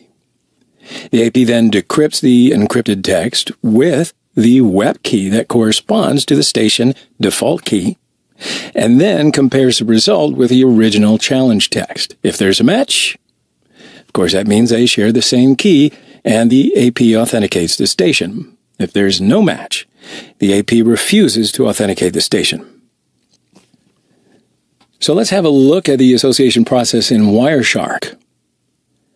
So I captured the packets of association processes that took place between a phone and my access point. So first I filtered the result by applying the MAC address of the phone as the source address. Then the process takes place here, so probe request, authentication, and association packets, respectively. Then when we add a filter by applying the access point as the destination, we can see the response packets sent by the access point for the association process. So the wireless security protocols are WEP, WPA, and WPA2. Now, of course, they probably on some level serve the same purpose, but they're certainly different all at the same time. So not only do wireless security protocols prevent unwanted parties from connecting to your wireless network, but also encrypt your private data sent over the airwaves. So Wired Equivalent Privacy, or WEP, that is the 802.11 standard that was introduced to provide privacy features similar to those found in wired networks. Then as soon as flaws in WEP were discovered, IEEE created a new group called 802.11i aimed at improving Wi-Fi security. And then WPA, or Wi-Fi Protected Access, replaced WEP in 2003. Then followed swiftly on the heels by WPA2, or another 802.11i standard, in 2004. So WEP was designed to provide the same level of security as that of a wired LAN. Now, because wireless networks broadcast messages using radio signals, they are susceptible to eavesdropping. WEP provides security by encrypting data over radio waves so that it's protected as it's transmitted from one endpoint to another. WEP uses the stream cipher RC4 for confidentiality, CRC32 checksum for integrity. So now there are two methods of authentication that can be used with WEP: open system authentication and shared key authentication, which I briefly mentioned earlier. If privacy is of primary concern, it's more advisable to use open system authentication for WEP authentication, rather than shared key authentication. However, it also means that any wireless LAN client can connect to the AP. So basically, both authentication mechanisms are kind of weak, right? Shared key WEP is deprecated in favor of WPA and WPA2. So then the recommended solution to web security problems? Switch to WPA2. WPA was an intermediate solution for hardware that couldn't really support WPA2, yet we still talk about it. But WPA uses a message integrity check algorithm. It's called TKIP, and it verifies the integrity of the packets. It prevents an attacker from altering and then resending data packets. Web used an unchanged 64 or 128-bit encryption key that must be manually entered into wireless access points and devices. TKIP uses one key per packet, which dynamically creates a new 128-bit key for each packet. I mean, that's insane, right? But definitely prevents web attacks. So after a security flaw appeared in WPA, WPA2 with a stronger encryption algorithm was released to replace WPA. So that's why we still talk about WPA, but really we're talking about WPA2. Now you get it. So WPA2, it's also called robust security. It is a secure network, which is a type of association used by a pair of stations to establish authentication or association between them, and it includes the four-way handshake. Now, if you're not familiar with it, we'll briefly discuss the four-way handshake because it's the process of exchanging four messages between an access point and the client, and that'll generate some encryption keys which can be used to encrypt the actual data sent over wireless signals. The initial authentication process is carried out either by using a pre-shared key, a PSK, or an extensible authentication protocol, or EAPOL, that provides an authentication mechanism to devices wishing to attach to a LAN or a WLAN. So after the PSK authentication, a shared secret key is generated called the pairwise master key, PMK. So once the client has the PMK, it and the AP negotiate a new temporary key called the pairwise transient key, or PTK. So these temporary keys are created dynamically every time the client connects and is changed periodically. They're a function of the PMK, which is a random number generated by the AP, called an A-nonce. Another random number generated by the client, that's called an S-nonce. And the MAC addresses of the client and the AP. So the reason the keys are created from so many variables basically ensures that they are unique and non-repeating. So the four-way handshake, access point, and client are designed to independently prove their acquaintance with the PSK, PMK, without disclosing the key. So instead of disclosing the key, the access point, the AP, and the client encrypt messages that can only be decrypted using PMK. And if the messages are decrypted, they will learn about the PMK.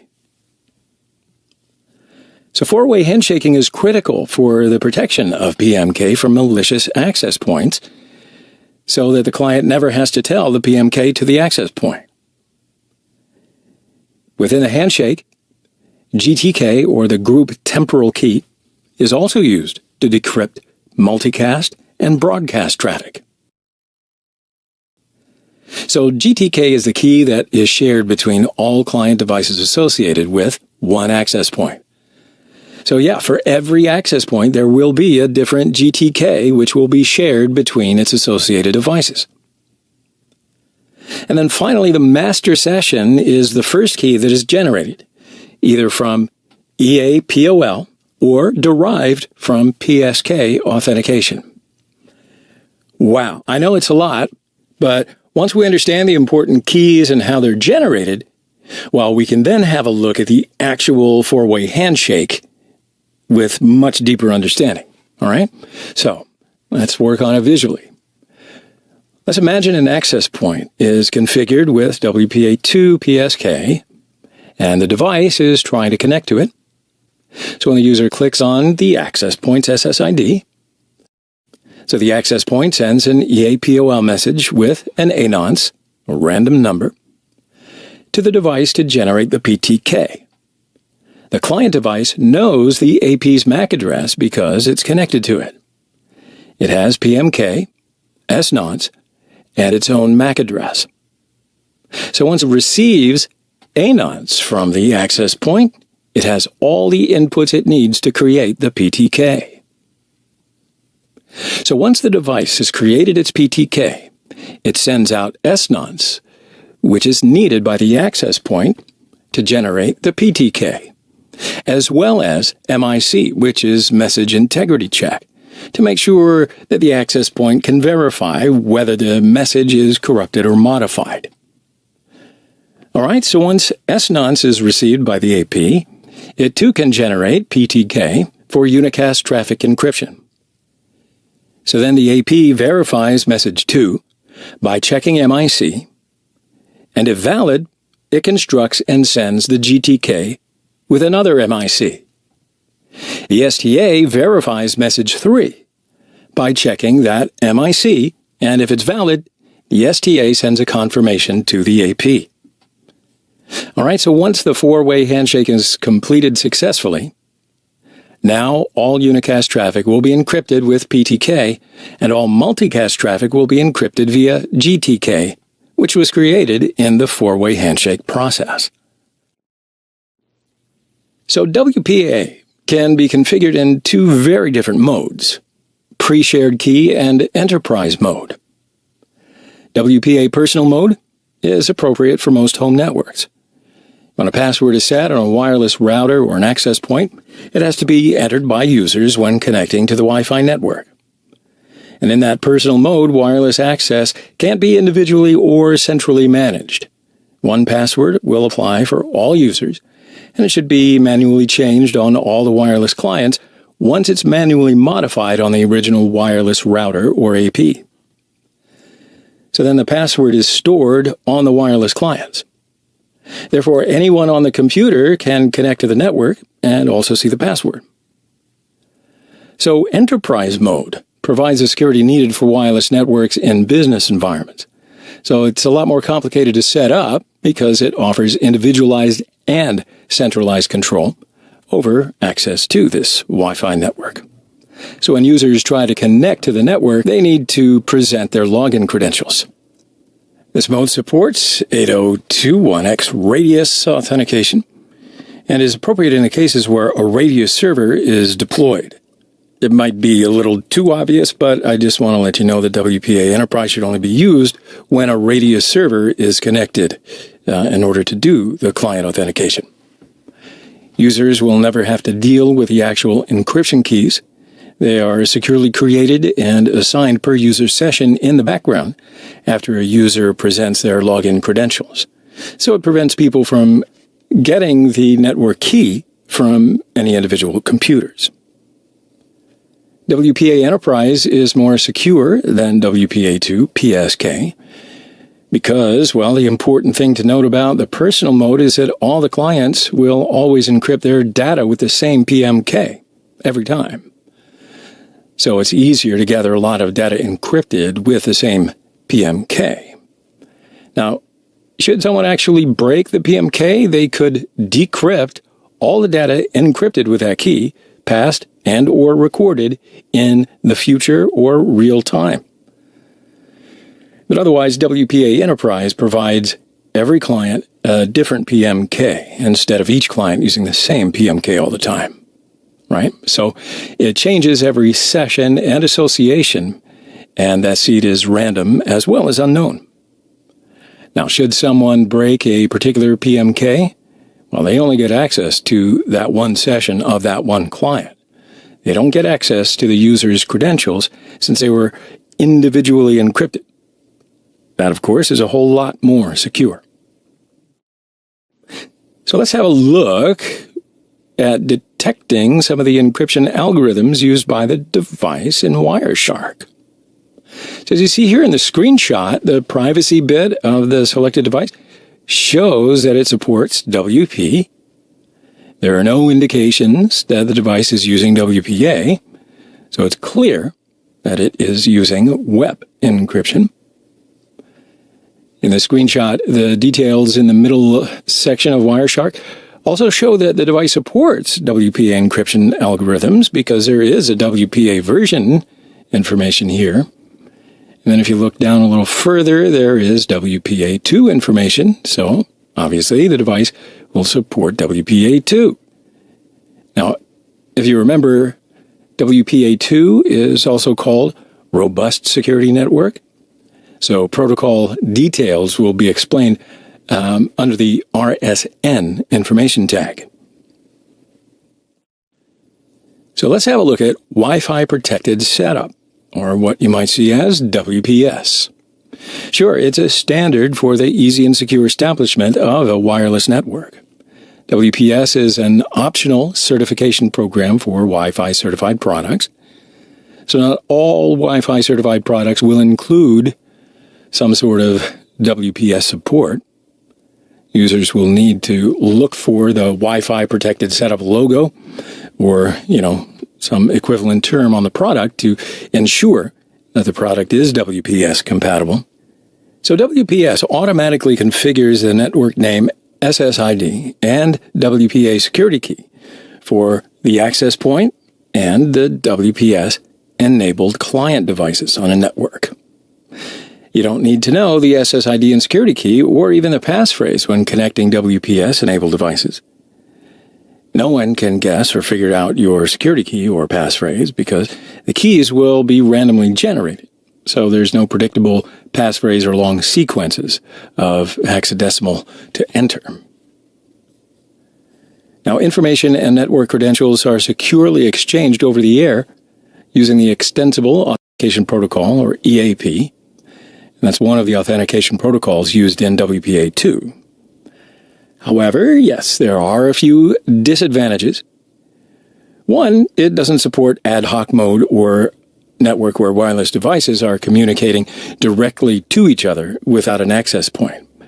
And all of the Wi-Fi devices on a network must be WPS certified or WPS compatible. Otherwise, you won't be able to take advantage of the ease of securing the network in this way. Now, there are three primary methods used in Wi-Fi Protected Setup. There's a PIN entry, a push-button configuration, and near-field communication.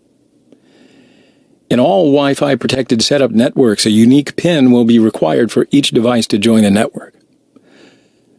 A fixed PIN label or sticker may be placed on a device, or a dynamic PIN can be generated and then shown on the device's display.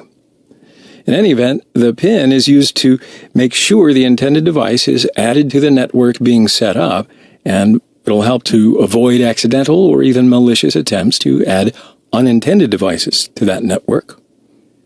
Now, in some Wi-Fi Protected Setup networks, the user may connect multiple devices to the network and then enable data encryption by pushing a button. The access point or wireless router will have a physical button, and other devices may have a physical or even a software-based button. And then during the usually 2-minute setup period, which follows the push of that button, unintended devices could join the network if they are in range. And finally, a near-field communication interface, or an NFC, can be used to transfer network settings to a new device without requiring manual entry of its PIN. Make a note. The NFC method provides strong protection against adding an unintended device to the network, but I'll leave that as a ... Now, as with any penetration test, we need to do discovery in order to determine our target wireless network. We must also make sure that we're not targeting a network that we are not authorized to test. All right? That's as opposed to having a network connection. So it becomes a major problem when discussing wireless penetration testing, as you'll often find several wireless networks mixed with one target network. So it's especially true in situations where the target organization and its associated networks are located in an office building, or what do you call those things? The office park or compound, or, well, you know what I'm talking about. BetterCap. So BetterCap is a powerful, easily extensible, easy to use, and all-in-one solution with all the features that might possibly be needed for performing reconnaissance and attacking Wi-Fi networks. So I'm also going to use BetterCap in the WPA cracking section. But in this section, we're just going to start the reconnaissance feature of BetterCap. So why don't we go ahead and install it? So first go to Kali, open the terminal screen and switch the user to root with the command sudo space su space dash. Then I'll run apt install BetterCap.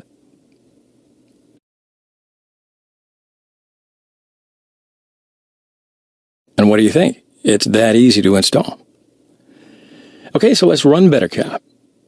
And there's no problem. It's working properly. But we do need to give access to BetterCap in order to monitor all the network traffic.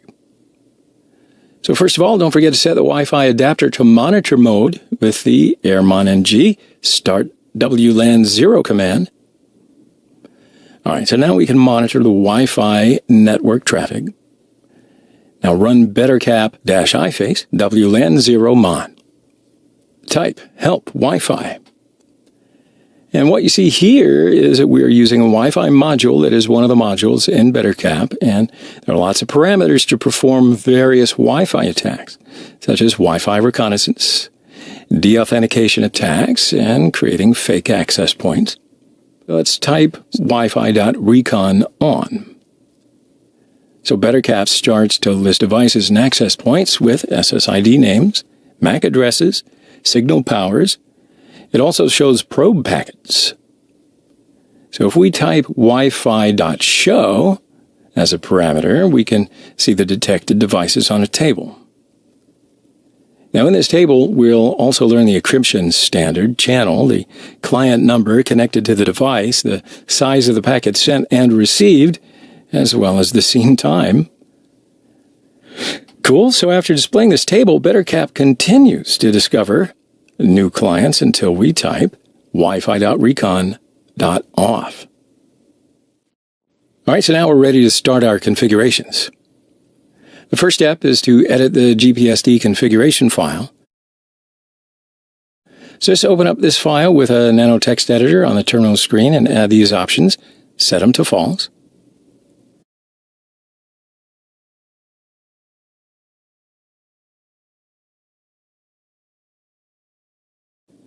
In the second step, we'll need to edit the Kismet configuration file.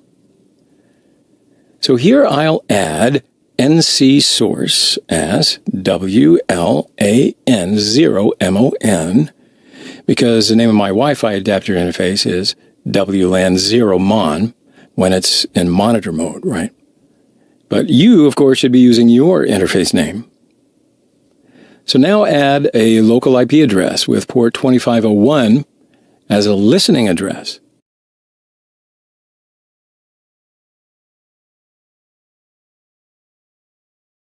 And allowed hosts.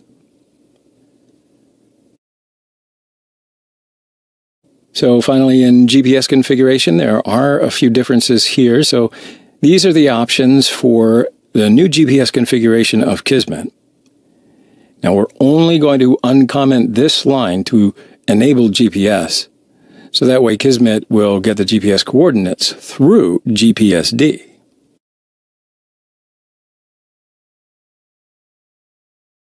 Now you will also need this, well, if you're French, it would be the WE file, but it's an OUI file for Kismet to properly identify MAC address vendors. So I'm just going to check and see if this link is still valid. Okay, so this link doesn't work. So again, we'll search on Google to find this file. Keywords will be Wireshark, MAC address, and vendors. Oh, there you go. See, Firefox has just been updated in the background, so I'll restart it. And I'll type the keywords again. Okay, so let's grab the very first website. All right, so here's a Wireshark manufacturer database. Okay, it's correct, so I'll use this list. Now run wget as the command with the O parameter. And we'll give a name to the output file, manuf, file saved. Okay, now copy it to the etc folder.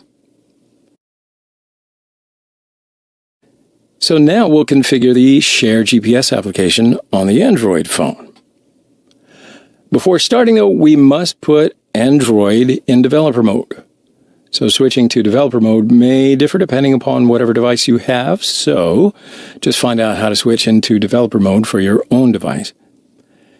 If it just so happens that your phone is in developer mode, just open Share GPS, click on Connections, and add a new connection using the following settings. Click on Next and set the port to 50,000, so that's 5 and 4 zeros. Click OK. Now open the settings on the upper right corner. Settings must be the same as you see in the screenshots. All right, so go to Connections, and the connection that we added now is idle. So to connect it to the Kali machine, just tap on it to switch to listening mode. Now let's plug in the Android phone. So let's ensure that the wireless adapter is in monitor mode. And we'll also check the connectivity between the phone and Kali. Just type ADB devices. All right, so my phone is attached, but I need to trust Kali to change the unauthorized status. And for that, I just click Trust this device. Now let's check the connectivity again. Hey, we're okay. So now let's run this command and check to see if the GPS is working. Netcat, localhost, 50,000. And sure enough, this is GPS traffic. All right, so hit Control and C, and we'll turn on GPS-D and check with CGPS. Okay, so there's no GPS traffic here. So, right, something must have gone wrong. So we'll reboot Kali, try it again. All right, so here you see that I have rebooted Kali. I'll repeat some steps. Okay, so it's working now. Electrons are funny little buggers. But what we can do is turn on the GPS-D and check it out again.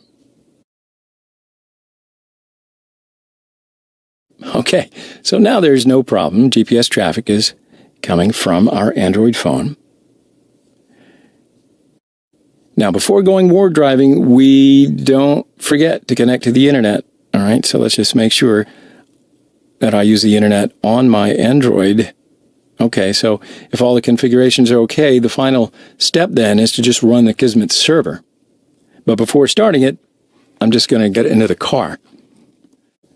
Now, when you're in the car before driving, you run the Kismet server with this command. Just don't forget to change the Wi-Fi interface for your interface. All right, so now I am driving, and the Kismet server is detecting the Wi-Fi networks. Pretty amazing. We can always display the results with the user interface of Kismet from the browser. So open up this address. Of course, we'll need to create a user to log in with.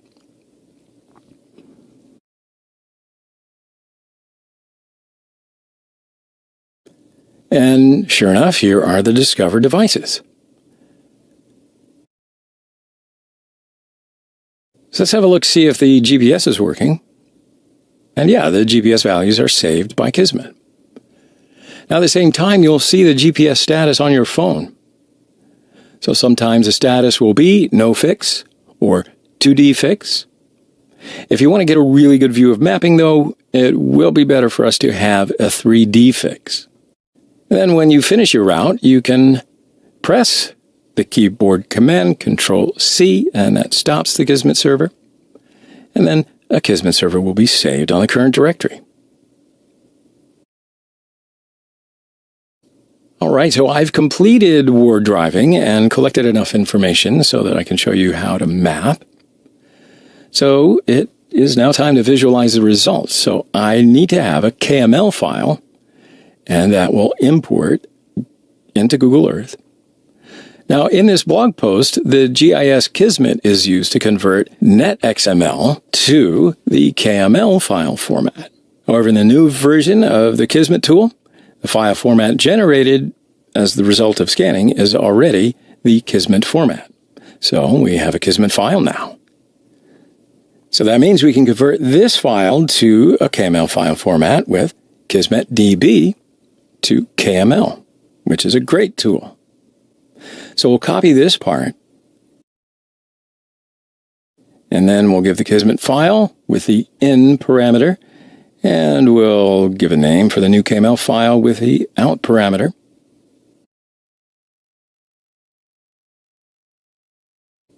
Okay, so of course there are warnings for certain Wi-Fi devices, but don't worry about that. Kismet did not find a good fix from GPS data for these devices.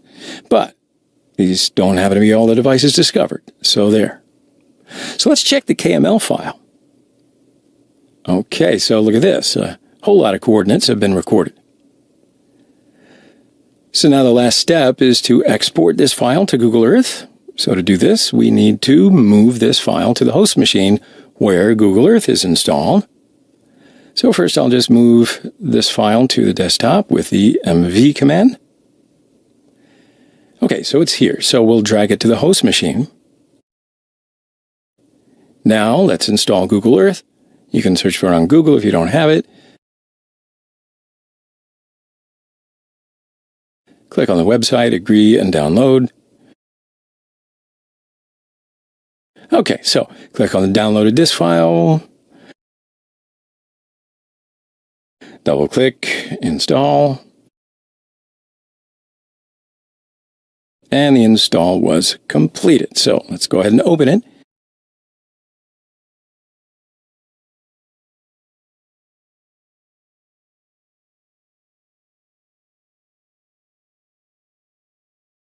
File tab and open. Here it is, import KML file.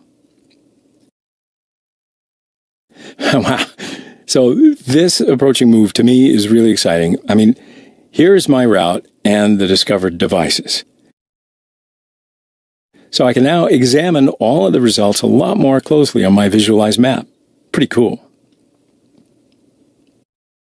All right, so a rogue access point is a wireless access point that's been installed on a secure network, but without explicit authorization from a local network administrator, whether added by a well-meaning employee or perhaps even a malicious attacker.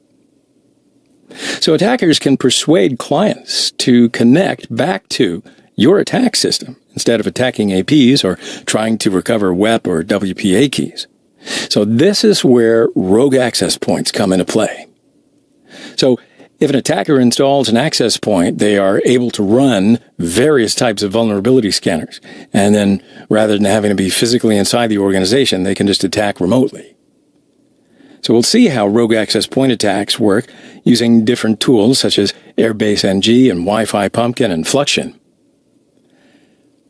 CAR Metasploit is also a great function within Metasploit, allowing you to fake access points. But instead of that right now, I'm going to show you some newer tools such as Fluxion and Wi-Fi Pumpkin developed for rogue access points. Airbase NG, of course, is not new. It was developed way back in 2008, but it's still a powerful tool that's been added to some of the new tools. Airbase NG is a multi-purpose tool designed to attack clients as opposed to attacking the access point itself. It also acts as an ad hoc or full access point. It has an ability to filter by SSID or client MAC addresses. You can manipulate and resend packets. You can also capture the WPA-WPA2 handshake. It also has an ability to encrypt sent packets and then decrypt received packets. But I'll tell you that the main purpose of the Airbase NG tool is to encourage wireless clients to associate with a fake AP and then prevent them from accessing legitimate ones. Airbase NG can easily spoil real nearby access points, so it's necessary to use filters so that you can minimize its impact. So why don't we go ahead and create a web access point, Airbase NG.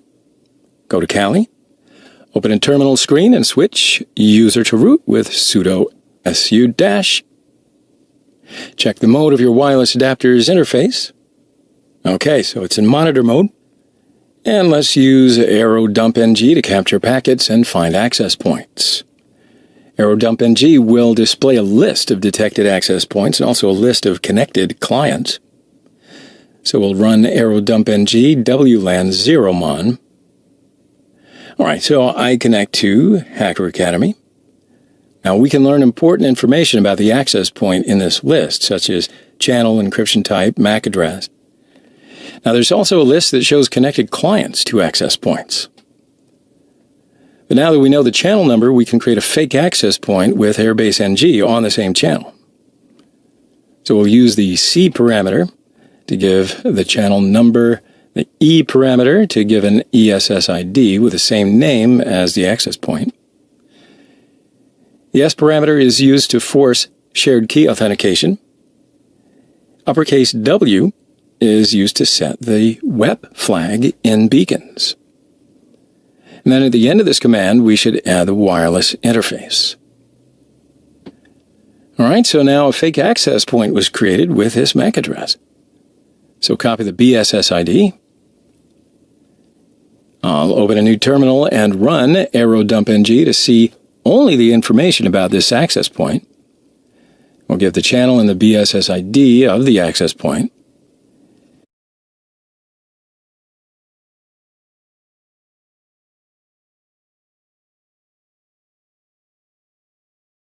And as you can see, the encryption type of the fake access point is WEP, and it is on channel 11. And, of course, right now there are no data packets because there's no connected client to this access point. But it is propagating beacon signals. You can see its SSID with WEP encryption on the other devices. So when a client attempts to connect to the fake access point, you can see the logs on the screen. Now, we didn't set a WEP key, and we don't know the shared key right now, so we could not authenticate to this particular access point. Therefore, there are broken shared key authentication errors in the logs, right? Now, in the WEP cracking section, I'll set the WEP key with the lowercase w parameter to show you how to crack the WEP key. So right now, let's look at the AeroDumpNG screen. And although we could not authenticate with a fake access point, we can certainly see the MAC address of the device in this list when it attempts to authenticate. So a variant of the fake AP attack is when the attacker mimics the settings of a legitimate AP to create a virtually identical AP called an evil twin.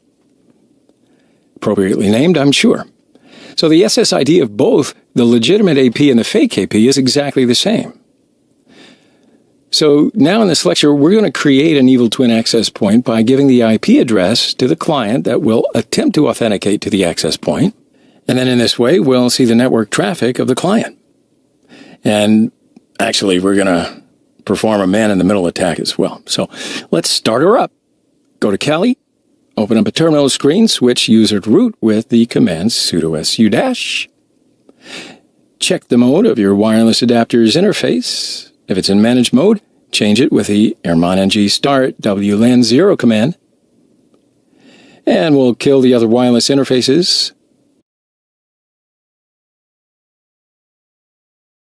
Alright, so now I'll create a fake access point with Airbase NG. This time I'll create a fake access point with open authentication to authenticate without a key. So for that, we'll open a new terminal. Now we'll install DNS mask. That provides domain name system or DNS forwarding.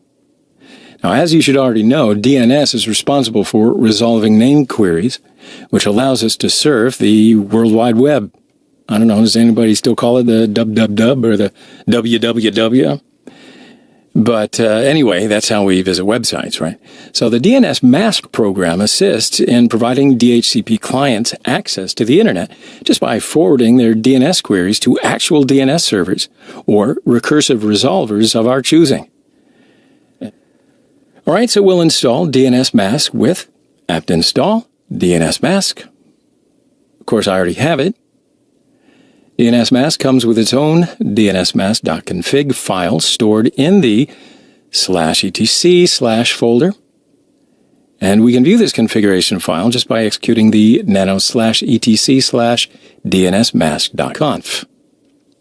So we need to add some parameters in this config file. Write the parameters that I wrote here into your own config file.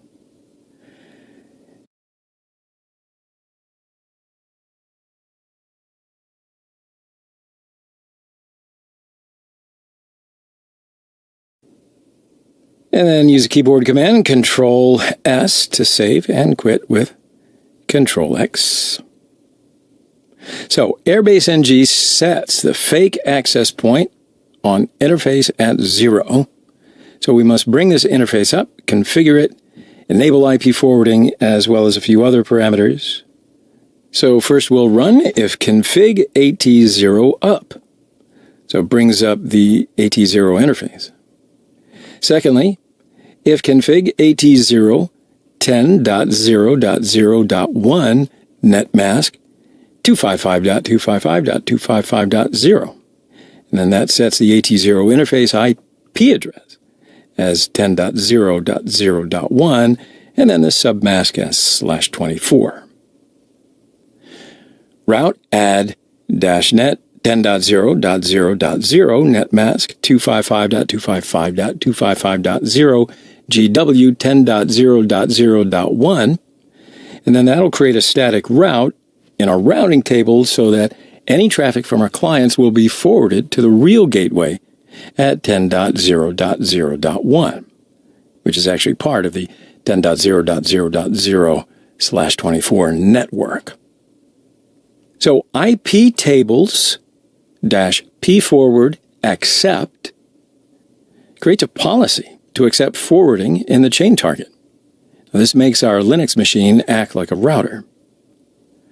IP tables -tnat -a post routing -o WLAN 0 mon -j masquerade.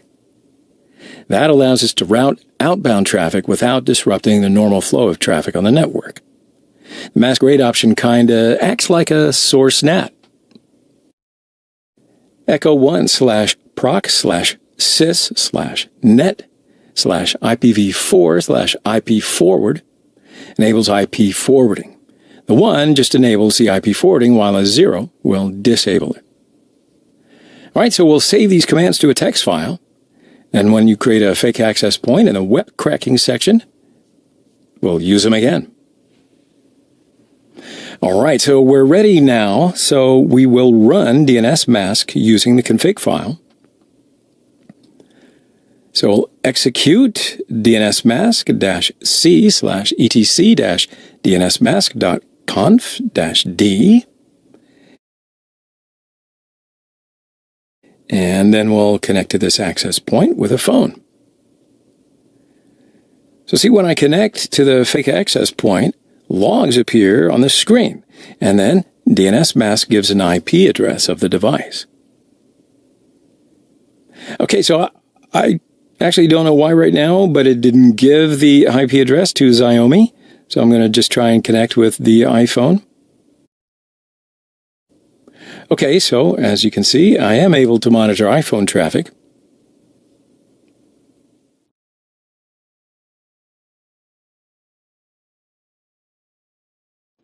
All right, so Wi-Fi Pumpkin is a powerful framework for rogue access point attack. Written in Python, it will allow, and it actually offers security researchers, red teamers, and reverse engineers to mount a wireless network in order to conduct a man-in-the-middle attack. So, firstly, Wi-Fi Pumpkin was written with Python 2.7. So it had a user interface, but it deprecated, and Wi-Fi Pumpkin version 3 is now what we use. So once you start up the tool with sudo, you'll be presented with an interactive session, kind of like the Metasploit framework, where you can enable or disable modules, plugins, and proxy configure the access point. So let's start to install. Let's go to Kali, open the browser, search Wi-Fi Pumpkin 3 for the GitHub page.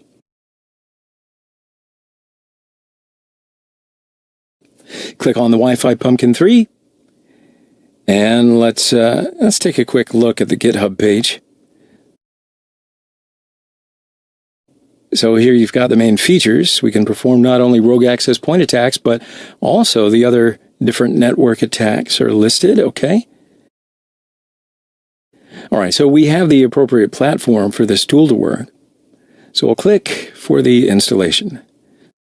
Scroll down a little bit for the installation procedure for Kali Linux. Now let's install the dependencies.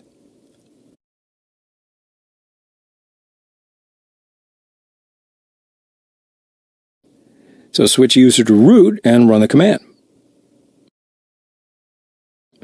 So here you can notice that I already have the dependencies.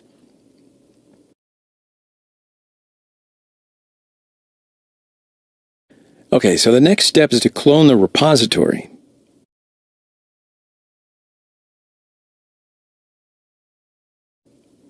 We'll change directory to Wi-Fi Pumpkin. The other dependency is PyQt5.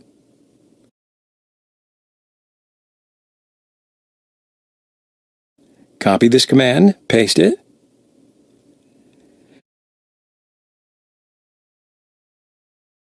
Now we can check if the installation is successful by running this command.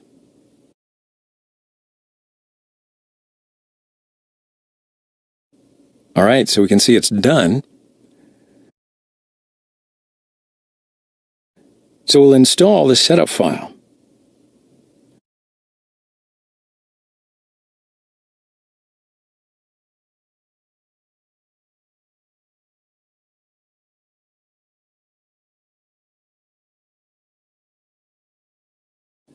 And that shows the installation is complete. So let's run Wi-Fi Pumpkin 3. Oh, I got an error, did you? So I'm going to look at the requirements file.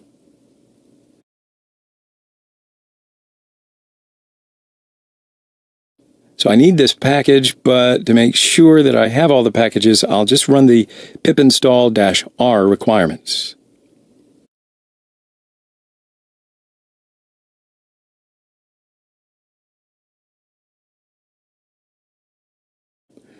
All right, so now I'm going to run Wi-Fi Pumpkin again. I forgot to set it up again. That's okay. So after getting the new packages, we'll just set it up again. See, so now it's okay. All right, so I have shown you, and I have I have just shown you, I mean to show you these kinds of little quirks that happen, right? But we've now successfully installed Wi-Fi Pumpkin 3, and we are ready to create a fake access point. So, open up the terminal screen, and we'll check the mode of Wi-Fi interface. So this time don't have to switch it to monitor mode, but just run Wi-Fi Pumpkin 3. Let's type help to see the available commands. Okay, so it gives us the access point commands. So to create a fake access point, the commands that we need to write are set interface WLAN 0, set SSID Hacker Academy, and the SSID should have the same name as the access point for which you want to create a rogue access point. So Wi-Fi Pumpkin has 3 types of proxies to redirect all traffic with IP tables. But I'm not going to use a proxy for now. So I'm going to set proxy no proxy. Ignore the PyDNS server, as we're not going to see any login console. And start. So a fake access point is created, and the request packets are coming from the clients, and they will appear on the console. I connect to the access point with my phone. As you can see, the sniffer in Wi-Fi Pumpkin is showing the traffic. So if you type clients in the console, you will see the connected clients on a table. All right, so now press Q to quit. We'll look at the processes in the background with the Jobs module.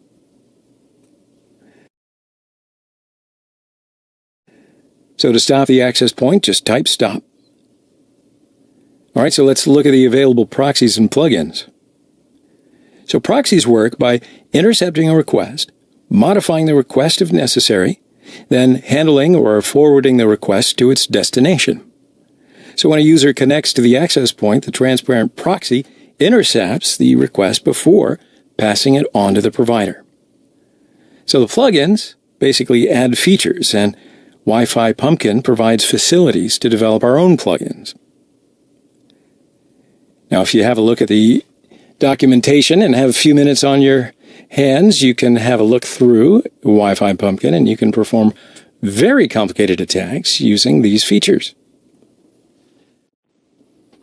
Fluxion is the final tool that I will use for a rogue access point and a man-in-the-middle attack. Fluxion is a security auditing and social engineering research tool. So it attempts to retrieve the WPA2 key from a target access point by means of a social engineering attack.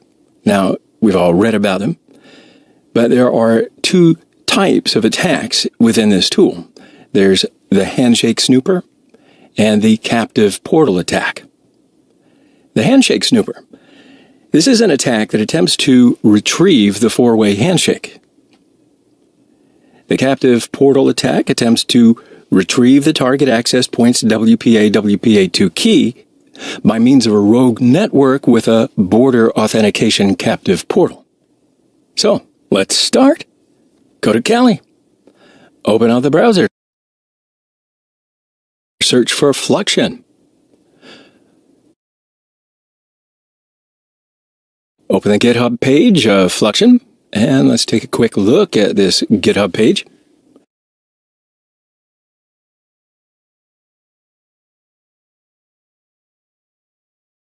So requirements are Linux and external Wi-Fi card, okay. What we'll do is we'll clone the repository as our first thing. So we'll copy the HTTPS link and then run git clone with this link.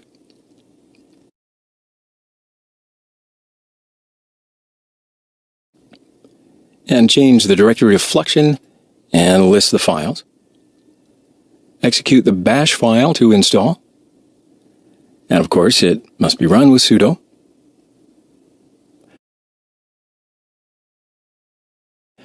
Now, there are missing dependencies, so let's add an I parameter so that we can install them.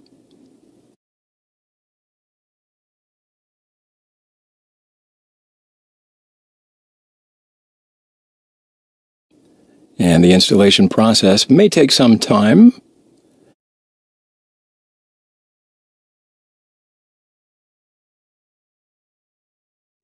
All right, so here it's completed. So we'll enter the number of the language that you want to use. Okay, so now we're ready to attack. The handshake snooper attack attempts to retrieve WPA2 authentication hashes, which is otherwise known as a four-way handshake. And then we can use that later by the captive portal attack for key verification. So the captive portal attack will require the handshake.cap file from the target access point. We do not have the .cap file, so we must first complete the handshake snooper attack. All right, so let's go.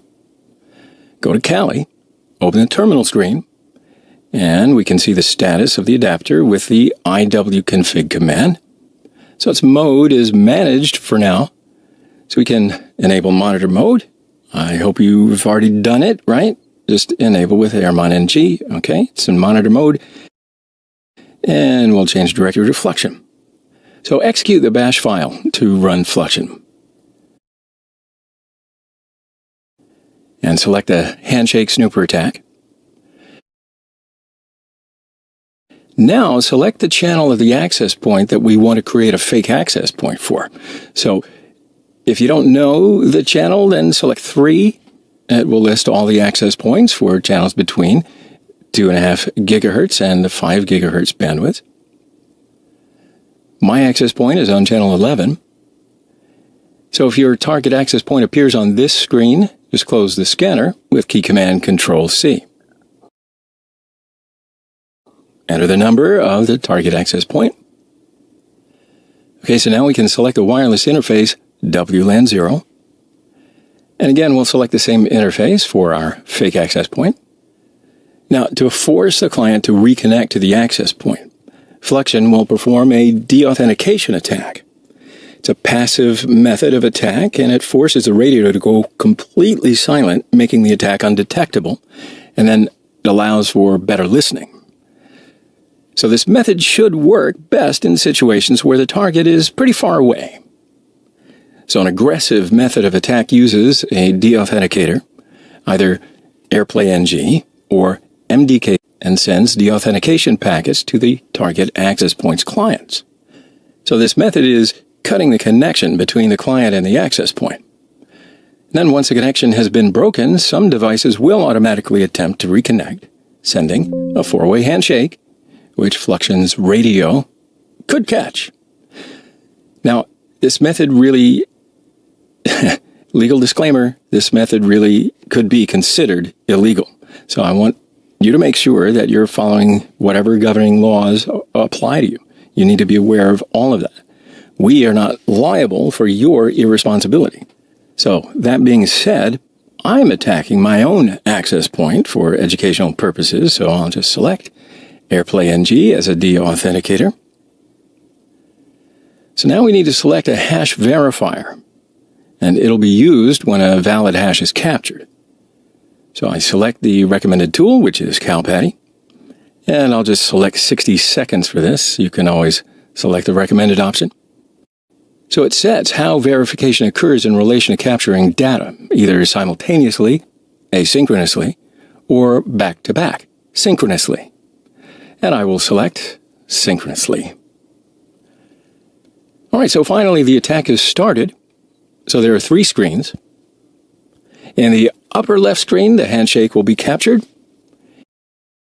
In the lower left corner, there are log messages about the activities performed by Fluxion in the background. And in the lower right corner, AirPlay-NG performs deauthentication attacks to force the clients to reconnect to the access point. Now, at this stage, we have to be a little patient until the handshake gets caught. The client connected to the access point right now. Okay, great. So the handshake snooper attack is now complete. Looks like Fluxion caught a valid hash and saved it to Fluxion's database. All right, so the good news is we have a valid handshake from the handshake snooper attack. Now we can set up to perform a captive portal attack. And that's also the good news. All right, so go to Kali, open the terminal screen, change directory to Fluxion. So let's check if the handshake is saved in Fluxion's database. We know it should be. List folders and files with the command ls. Change directory to attacks, handshake snooper, handshakes folder. List files. All right, so you're looking at the captured handshake. So go back to the Fluxion folder again. Run a bash file with sudo.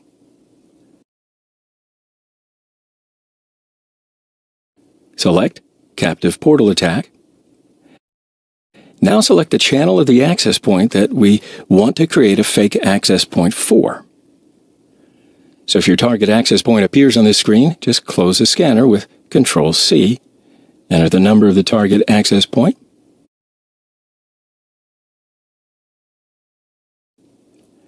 And I will select the wireless interface. All right, so here I'm revealing all my secrets. I've used this before for this attack.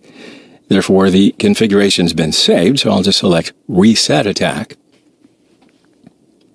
So we'll select the same interface for the fake access point. And this time, I would like to try the MDK4 method for deauthentication. So now we need to select an access point service for the rogue access point. Okay, so I'll continue with the recommended option. So I'll select CompTIA for password verification. In this step, Fluxion has detected the hash file previously captured by the handshake snooper attack. So just select Use Hash Found. So again, I'll select CompTIA for hash verification. All right, hash verification is successful. Now, you must be aware that SSL TLS is a method of encryption used to establish a secure connection between 2 points. In this case, the 2 points are the captive portal's web server and the target client. Now, if you don't have a personal certificate, you may select to automatically generate one. So just select Create an SSL certificate. Now you can select whether the captive portal web server should attempt emulating an internet connection. This could be useful for people that don't want to make the captive portal obvious. The clients will connect, but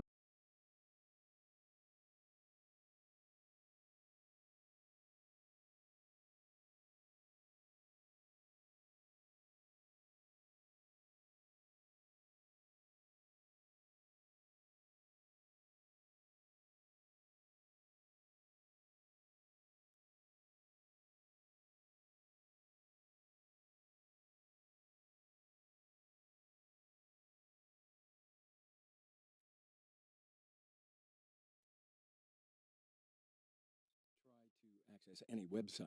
Right, that makes sense. So that means I'll select the disconnected option. Now in this step, we'll select a captive portal interface for the rogue network. I'll continue with the English generic portal. Okay, so the attack begins. And this time there are 6 terminals on the screen. So the terminals above from left, Fluxion DHCP service to give an IP address to the connected client. Fluxion host APD, so it's a service to create a rogue access point. And Fluxion access point authenticator that displays the authenticated clients to the access point. And the terminals below from the left are Fluxion DNS service, and that provides access to the internet by forwarding clients' DNS queries. Fluxion web service, and that will listen to the web traffic of the connected client. And Fluxion jammer service for deauthentication attacks.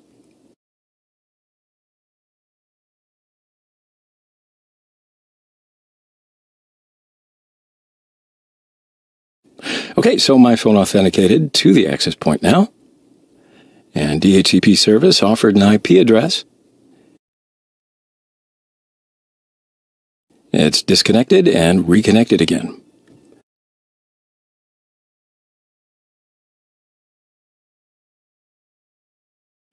Cool. So finally, web traffic appears on the web service. So I am listening to the traffic, and the man-in-the-middle attack is completed successfully. Good job. All right, so finally it's time to start attacking encrypted wireless networks, now that you got the hang of it. Although web encryption is not acceptable due to, of course, some of the security reasons that we've already talked about, many corporate environments are still using web encryption in their wireless networks. Right? Well, keeps us all with a job. So, in conducting these attacks, we will have the opportunity to see more of the available attack modes in AirPlay NG, as well as how to leverage KRACK NG to crack web keys.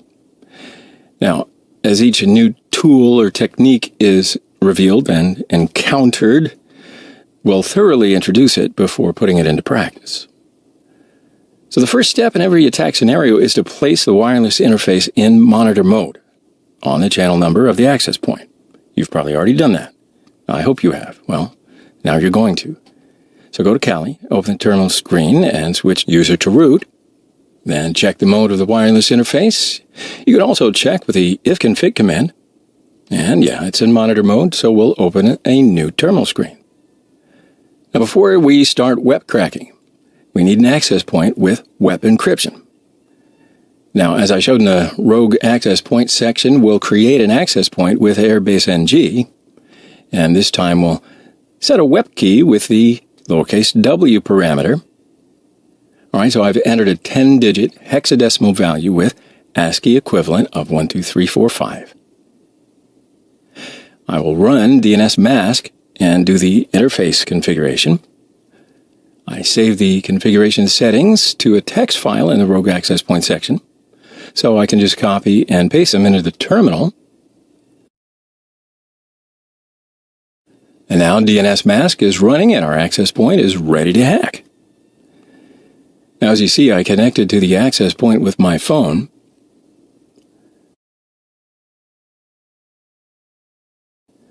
So then the next step is to start the arrow dump session. So arrow dump ng is used for packet capturing of raw 802.11 frames, and it's particularly suitable for collecting WEP.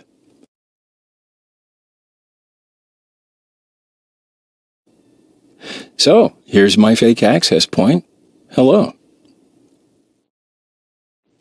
Now, the fake authentication attack allows you to associate to an access point using either of the two types of WEP authentication, the open system and shared key authentication. Although it's not strictly required, most of the attacks in this course will start with a fake authentication to the victim AP, and that's in order to be able to communicate with it. Now, before we can inject packets into a router, we have to authenticate ourselves with the router. And to do this, we use fake authentication. So this attack is useful in scenarios where there are no associated clients and you need to fake authentication to the access point.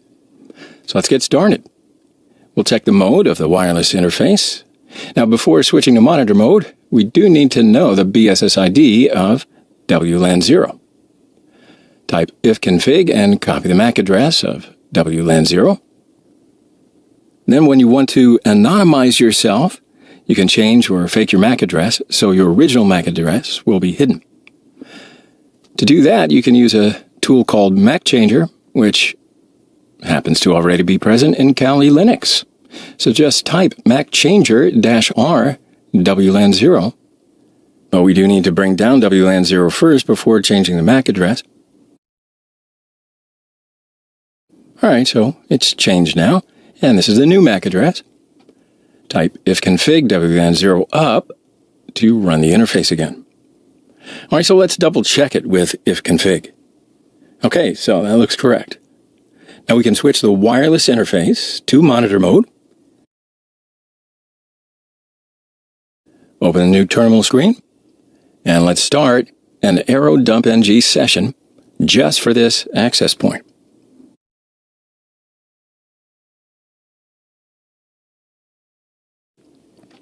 So on this command, we'll specify the channel with the C parameter, MAC address of the access point with BSSID parameter, and the file name with -w, and interface.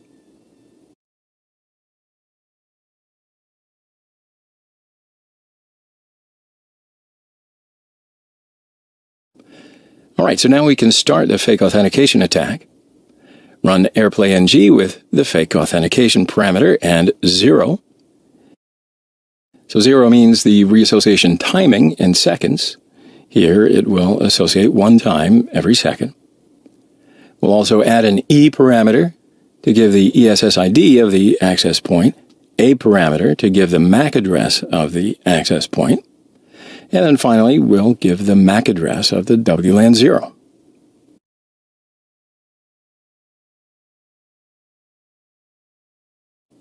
Now, according to the AirPlay output, the fake authentication was successful.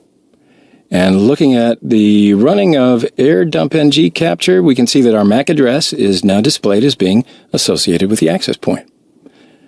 All right, but we're not actually connected, but we are authenticated with the network and have an association with it. So that way we can inject packets into the access point. It will now receive any request that we send to it.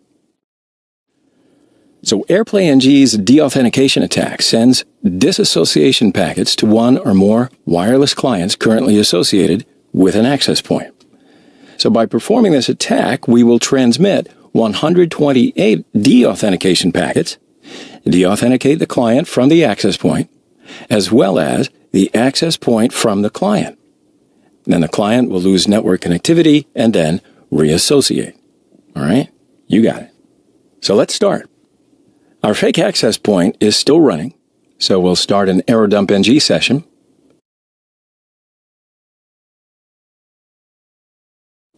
And as you can see in this list, my phone is associated with the fake access point. So we'll start an arrow dump ng session for the fake access point.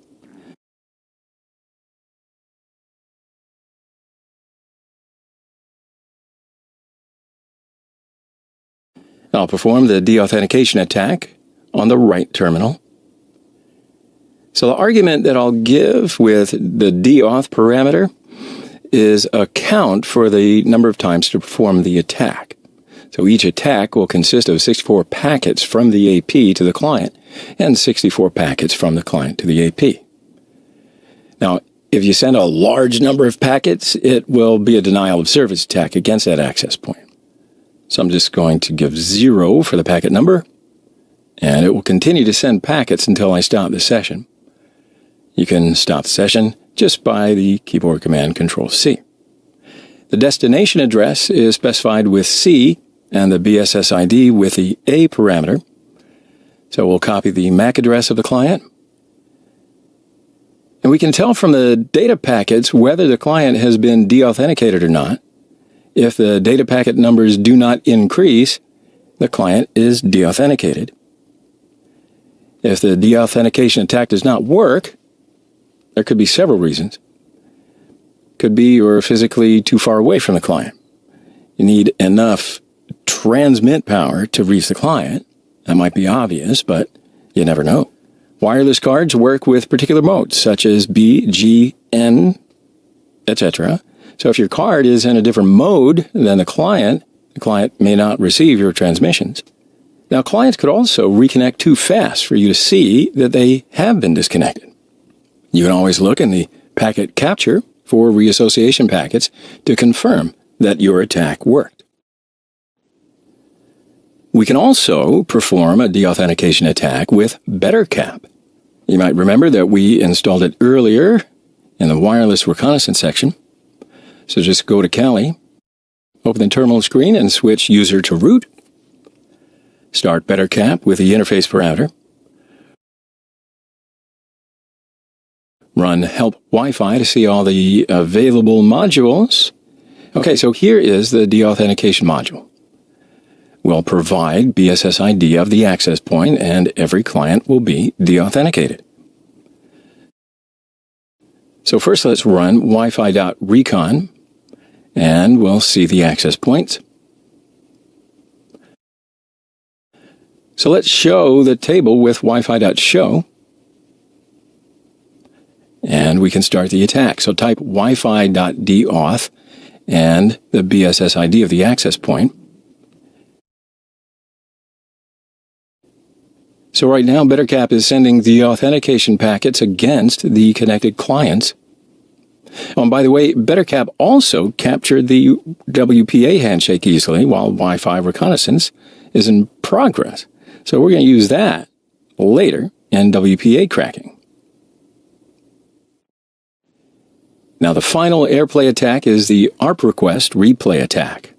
I'd say this attack is the most effective way to generate new initialization vectors. The initialization vector is a continuously changing number used in combination with a secret key to encrypt data. So the attack listens for an ARP packet and then retransmits it back to the access point. So this causes the access point to repeat the ARP packet with a new initialization vector. Then by collecting enough of these IVs, KRACK NG can then be used to crack the web key. The Address Resolution Protocol, or ARP, is used to convert an IP address into a physical address, such as a MAC address, right? So a host that wishes to obtain the physical address of another machine sends an ARP request broadcast on the network. The host with the matching address replies with a unicast transmission and reveals its physical hardware. All right, so that sounds simple enough, so let's get started. For this attack, your wireless card needs to be in monitor mode, and you will need a fake authentication with the access point, as I showed you in the previous lectures. So I set the fake authentication time to 60 seconds, and it will associate again every 60 seconds. All right, so my fake access point is up. Now I'll open a new terminal screen and start ARP replay attack. So give ARP replay attack parameter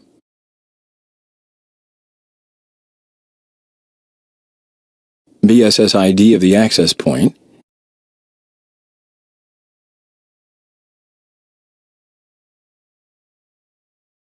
and the MAC address of the associated client from fake authentication.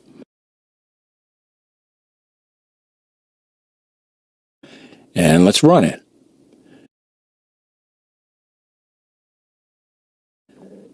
So right now it's sending ARP request packets to the access point. After launching the ARP request replay attack, you might have to wait a couple of minutes or even longer until an ARP request shows up on the network. Then once one is received, the ARP request replay attack will jump into action and start replaying the packet over and over and over again, forcing the access point to generate new initialization vectors. So yeah, the process usually takes some time. So this is where the deauthentication attack comes into play. When a client is deauthenticated and then reconnects to the wireless network, there's a very high likelihood that it will send an ARP packet as it reconnects. So let's start a deauthentication attack to speed up the process. Yeah, we can wait for a bit.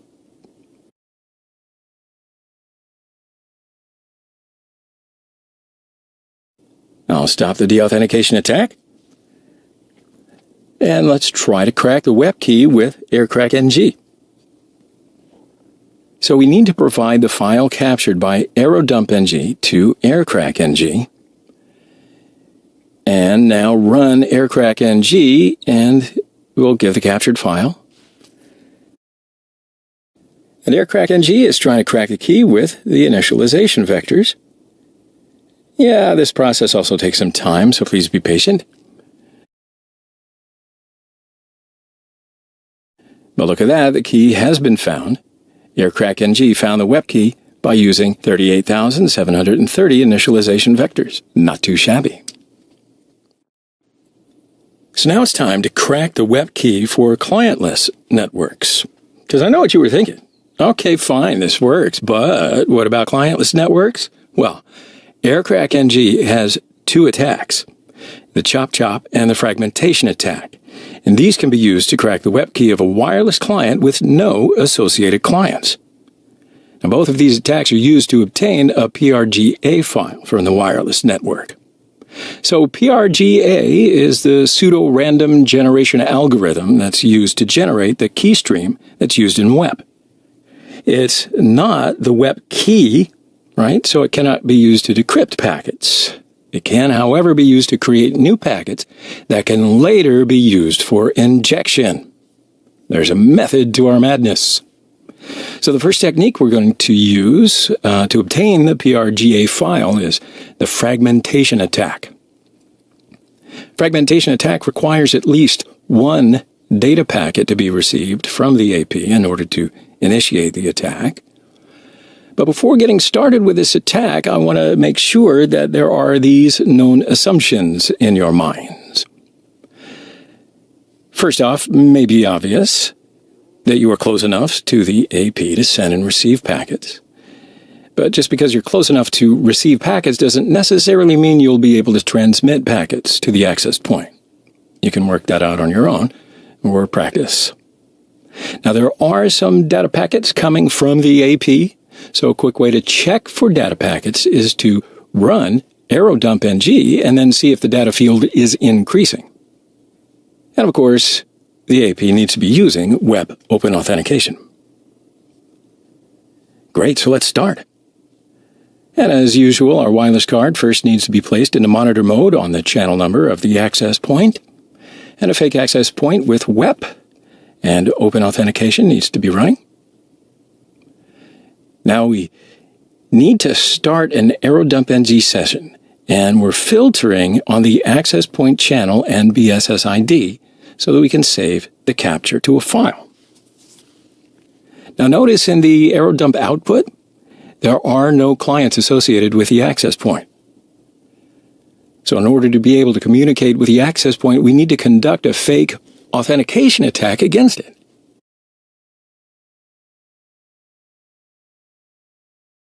And we will run the fake authentication with a reassociation timing of 6,000, so it does not time out. You with me? Cool. So now AirPlay will keep the session alive so we don't need to worry about relaunching the attack every time the fake association times out. So the fragmentation attack requires at least one data packet to be received from the AP in order to initiate the attack. And we have one data packet now. So let's open up a new terminal window, and we will launch the fragmentation attack against our AP using the basic syntax. So I'll give BSSID of the access point with the B parameter and the MAC address of the WLAN 0 with the H parameter. Okay, so AirPlay NG is starting to send packets. So the attack sends out a large number of packets, all of which must be received by the AP in order for it to be successful. Okay, so therefore you have to have a good quality connection, like I was saying before, and be reasonably close to the AP. All right, so once we launch the attack, AirPlay starts listening for a packet to use, and then when a candidate's found, we are prompted to use it for the attack. Okay, so now a candidate packet is found. Just enter Y and wait for it.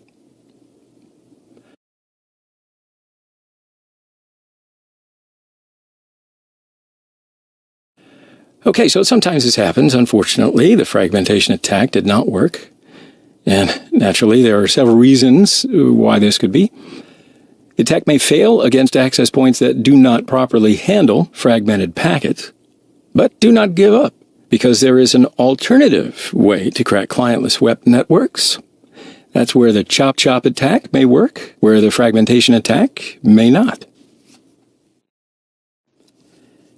Okay, great. So in the previous lecture, the fragmentation attack was attempted and not successful. So, before you give up, you got to try another method to crack the web key for clientless networks, and this time we will use AirPlay Attack 4, which is otherwise known as the chop-chop attack. So the chop-chop attack, when successful, can decrypt a web data packet without knowing the web key. Now, there is a tiny difference from the fragmentation attack. We only need to change the attack number. It'll be 4. So let's check the data field in the error dump session. Okay, so we do have one packet now, and there is an associated client with fake authentication. Sometimes you have to wait for a long time, or so it would seem.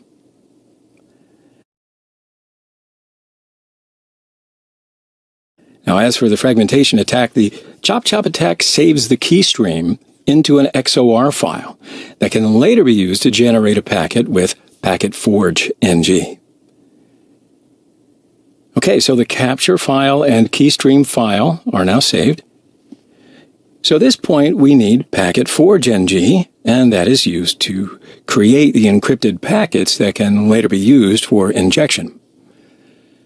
So we use packet forge ng to generate an ARP request packet that we'll later use to attack the wireless networks.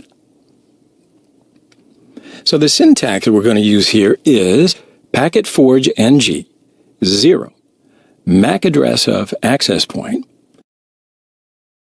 and let's copy it from here. MAC address of the client, I'm copying that from here. Destination IP and source IP. XOR file and output file name. And now the forged packet is saved. So now I can start an ARP replay attack by using this packet to increase data frames.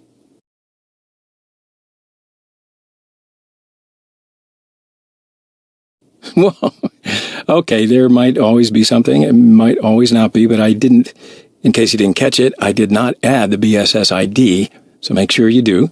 It has to be used with the B parameter, of course. Okay, so as you see here, the data packets are increasing. And after waiting for a while, we can run KRACK-ng.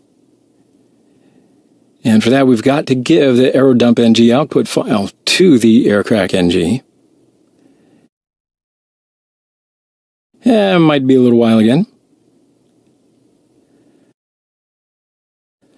So sometimes it may be necessary to terminate and then restart KRACK-ng. Sometimes it breaks the key, but it might not show on the screen. And yeah, okay, so the key was finally found. Very cool. So in this section, I will show you the techniques used to crack Wi-Fi network passwords with WPA WPA2 protocol. In the Wi-Fi network interaction section, we learn some background to better understand what WPA WPA2 is. You might need to review it, or you can continue. But just to refresh your memory, there's an important difference between cracking WPA and WPA2 and WEP. Now, this is the approach used to crack the WPA and WPA2 pre-shared key. So unlike WEP, where statistical methods can be used to speed up the cracking process, only plain brute force techniques can be used against WPA and WPA2 because the key is not static. So collecting initialization vectors, like when you're cracking web encryption, is not going to speed up the attack. The only thing that does give information to start an attack is the handshake between client and AP. Now, there isn't really a difference between cracking WPA or WPA2 networks. The authentication methodology is basically the same between them, so the techniques are, well, I'd say identical. So it's important to use a brute force attack approach during an attack because cracking the WPA2 encryption algorithm is very computationally intensive. A computer can test maybe 50 to 300 possible keys per second, depending on the computer CPU. So this process can take days or sometimes hours. Don't want to discourage you, but you will need a word list that will cover all permutations and combinations of characters and special symbols. So a word list, or a password dictionary, is a collection of passwords stored in plain text. It's basically a text file with a bunch of passwords in it. One of the most important points before starting WPA attacks is password lists that you will use during key breaking. It's very important to have a strong list in order to minimize the amount of time that you're going to spend cracking. Therefore, beside the word lists you can find all over the internet, there are some built-in word lists in Kali. But first, let's take a look at some of the word lists on the internet. So go to Kali, open the browser, and search password word lists. So let's click on this GitHub page. So this repository is commonly used for password cracking. It includes a number of very popular lists, including the RockU lists. I don't know if you've heard of those. So we'll take a quick look now. So here's the folder that includes the Wi-Fi WPA passwords. Let's open it, and there are the top passwords in these lists. So you can choose whatever you want according to the password number. Let's open one of them. Okay, so as you can see, it contains simple passwords as well as the most used ones, but there are also some complex passwords. So let's look at some of the other password lists on Google. Yeah, let's have a look at this website. Now, there are word lists with the rate and size information here. So let's go back. There's another popular website that includes password dictionaries and leaked passwords. Add skull in the search bar, and we'll click on the first website. So you can also download these popular password dictionaries from here.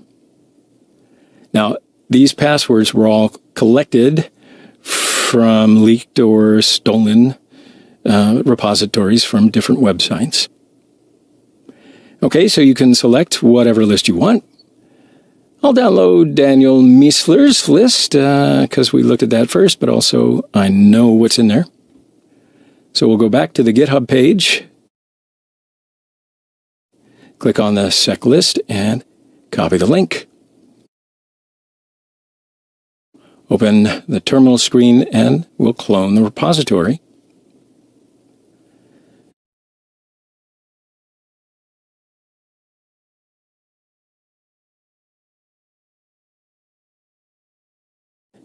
All right, so now we have taken our most important weapon.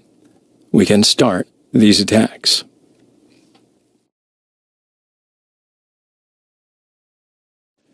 So we're going to start to crack the WPA key with KRACK. First, we'll need to capture handshakes and run the KRACK with a handshake file and a word list. So we'll go to Kali, terminal screen, switch user to root. Check the mode of the wireless interface. It's in managed mode. So, of course, you know that it needs to be placed into monitor mode on the channel number of the access point. Open a new terminal screen and start an arrow dump session.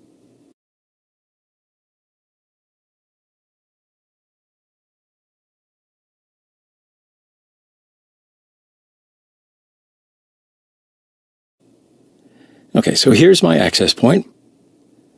Start an arrow dump ng session for the access point, and we'll give a name for the output file with a W parameter.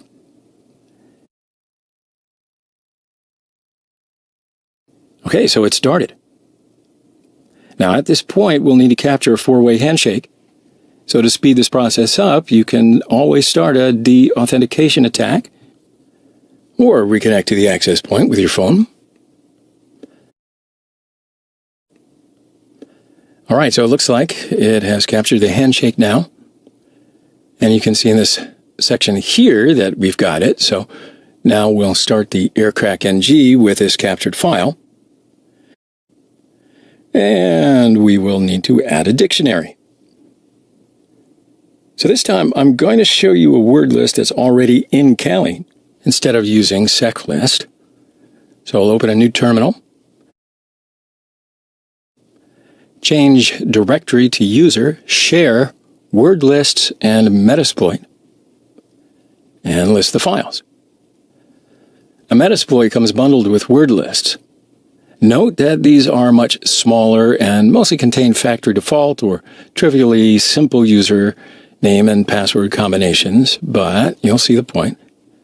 The principal utility of Metasploit word list consists of its matching of usernames and default passwords with services. I'll use the password.lst file, so let's open it. So here are the multiple password combinations. Now, I do want to point out here, though, that the purpose of this course is to show you how to use the necessary tools and how to crack the key, because key cracking can take a long time, so that's why I've added my password to the list. I'm not going to sit here and have you watch hours and hours of attempts. Okay, so now we can give this word list to the KRACK. First, copy the full path from here, paste it, and add the file name. All right, so it started. Okay, well, key not found. In your face. So that's the first try. It might not find the key. So we do need to try it again.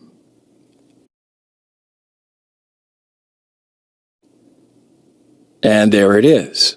Now it's completed. The key has been found.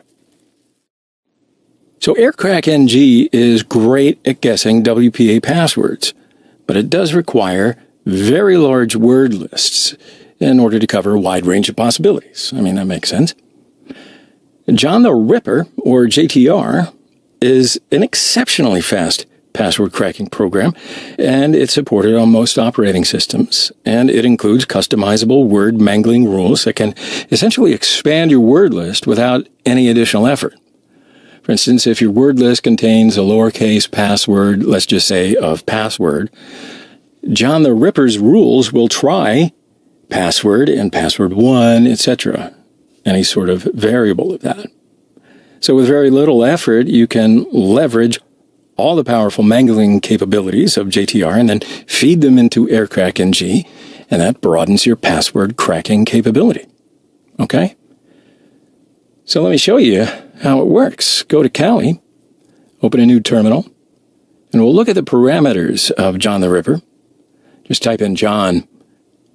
Excellent. So here we can enable rules with this parameter and also add rules to the configuration file of John the Ripper. Change directory to user, share, John, and list the files. Now open the john.conf file with the nanotext editor. Scroll on down. This file's very long, so you know what? Let's just search the rules section. Press Ctrl-W and type rules. Now there are dozens of rules created with numbers and symbols. You can also add your own in here. So let's add a new example rule. Let's add the rule to the word list section. Go to the end of the section and add new rules that match passwords with a digit of the last 2, 3, and 4 characters. And make sure that you save it. Ctrl-S to save, Ctrl-X to quit. Now we'll go back to this terminal, type in John, and give the full path of the word list. This time I'm going to use the rocku.txt file. So let's find this file and get the full path. Change the directory to user/share/wordlists and list files. So here is the rocku file. Type the full path of the rocku.txt and the rules and the std out parameters. And finally, we'll run the KRACK with ESSID of the access point and captured file. Oh, wait. I'm missing something.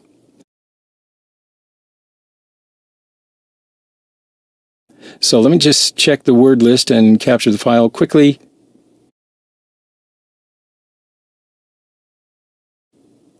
Okay, so I understand it now. It's very small but important detail, and let me show you. You might have caught it. We need to add a dash symbol here. All right, see how it's working now? Now we just have to wait.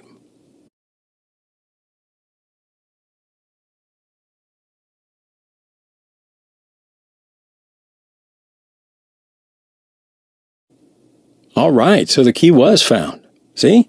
Finally. Good job. CompTIA is a versatile tool that can recover WPA pre-shared keys using both dictionary and rainbow table attacks.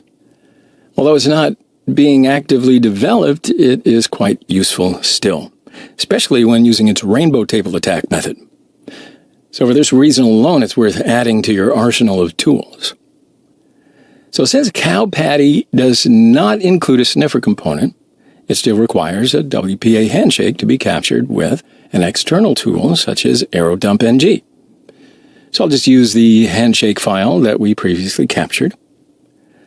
So go to Kali, and first we'll type CompTIA to see the parameters. And we'll give it a dictionary file with the F parameter. Now I'll use the rainbow table attack of CompTIA. So the main purpose behind using CompTIA is to make use of pre-computed hashes, similar to ArrowLibNG, to crack WPA passwords. So it's by using these pre-computed hashes, frequently called rainbow tables, this will significantly reduce the time required to crack WPA passwords, as all of the computation is done ahead of time. So that means we first need to generate the hashes for our ESSID, along with a dictionary file containing passwords. Now, CompTIA includes a tool, GenPMK, and this can be used to generate the required rainbow tables. It also has the following syntax: GenPMK, F, the full path of the dictionary file, the file to save the computed hashes, and the network ESSID. Far out, now it's creating the hash file.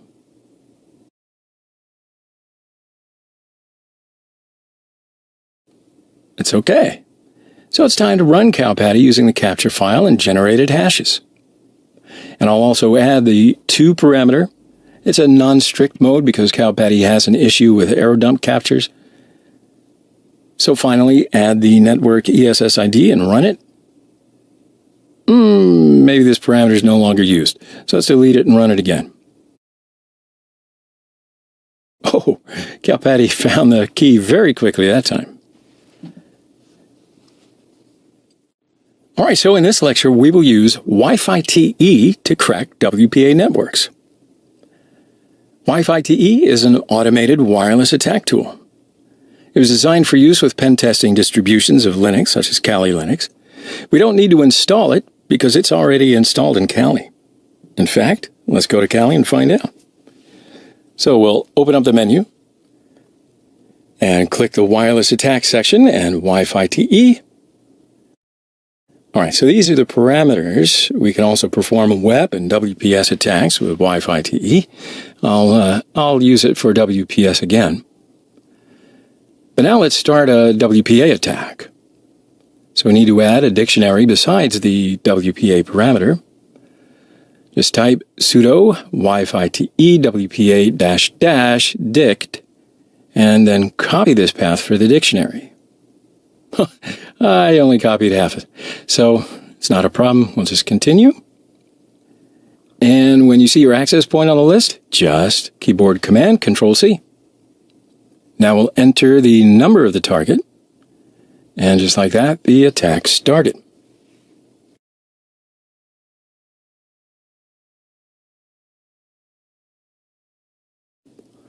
And yeah, it's captured and saved the handshake. So it finished attacking because I gave the wrong dictionary parameter. It's not a problem. Just open a new terminal screen and we'll first check the handshake again. And now we can crack this capture file with the KRACK parameter. Enter the number of the handshake. Enter the cracking tool. I'll select KRACK.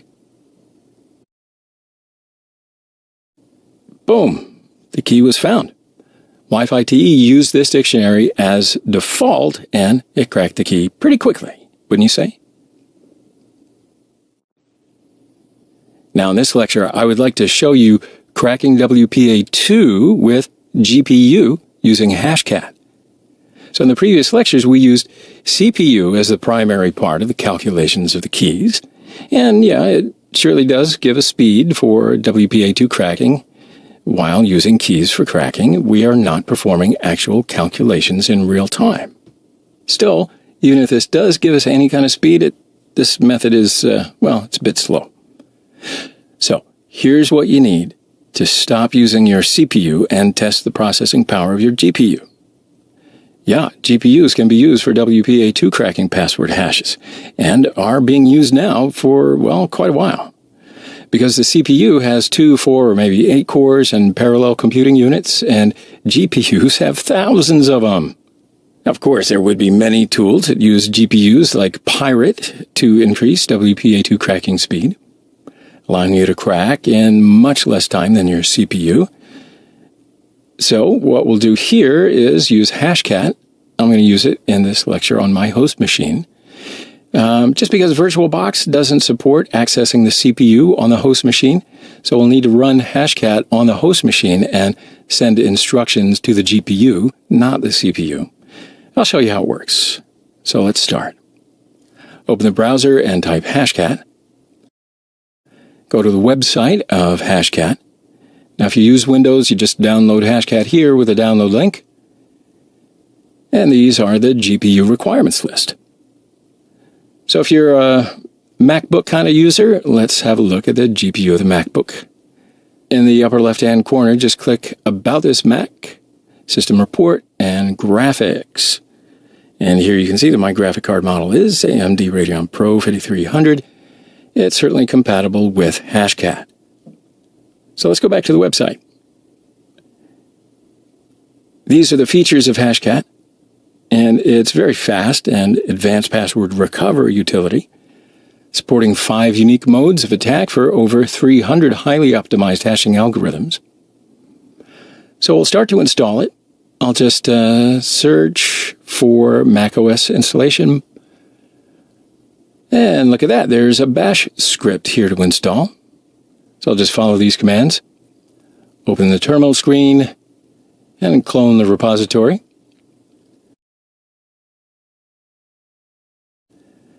And now I'll create a folder for Hashcat. Okay, so now we need to get OpenCL headers to run Hashcat properly. So we'll clone this repository into a new OpenCL directory.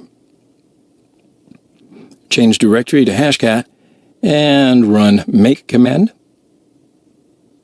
And it's compiling now.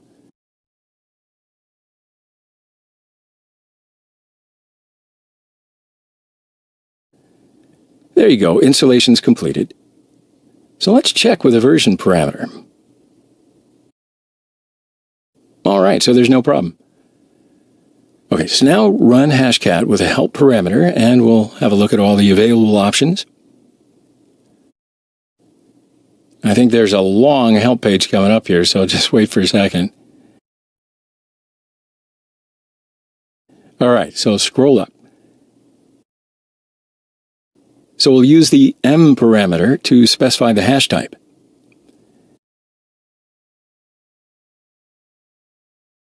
Add benchmark to see the available devices on the machine with the different speeds for each hash type.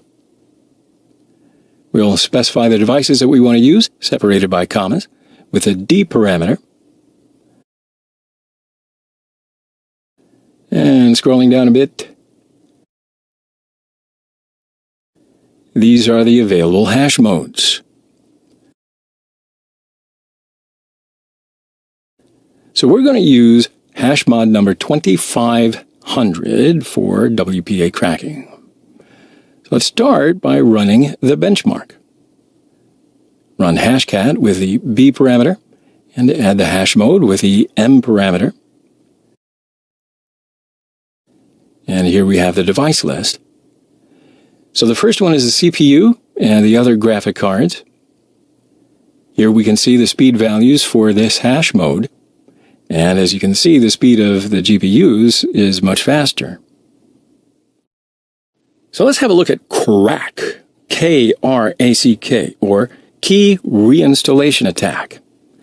Now, it's a replay attack on WPA2 protocols that secures Wi-Fi connections. So it was discovered in 2016 by the Belgian researchers, and I'm going to slaughter their names, but I'm going to tell you anyway, Matthew Van Hoof and Frank Peisens of the University of Leuven.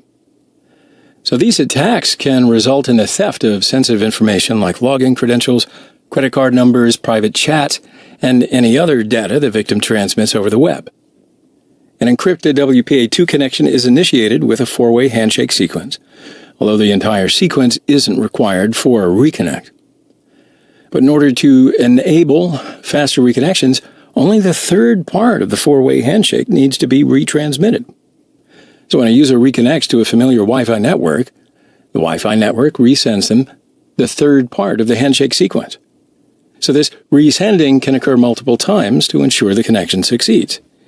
So this repeatable step is the vulnerability that can be exploited. So Matthew Van Hoof released a script that can be run from Kali Linux to test whether or not your access point, or AP, is affected by this vulnerability.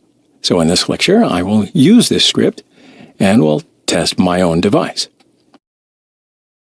So I'll go to Kali, open the browser, search crack attack scripts, and the second result is the GitHub page of the script. So we'll click on it, and we'll scroll down a bit. Now, I'll tell you an important note here. These scripts are not attacking scripts, and they are only created to test the devices. All right, so I'm going to start by installing the prerequisites. Open terminal screen, run apt update. Then copy these packages and run. And of course, we have to install these packages with Python 3.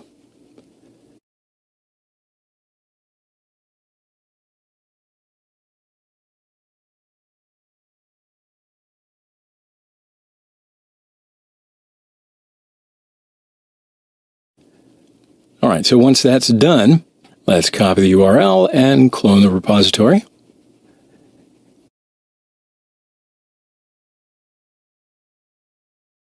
Change the directory to KRACK attacks, list files. Now first we'll need to disable hardware encryption using this script and reboot the machine. Now before doing that, don't forget to plug in your wireless adapter. Change directory to KRACK attack. And here's the script, so let's run it and reboot the machine.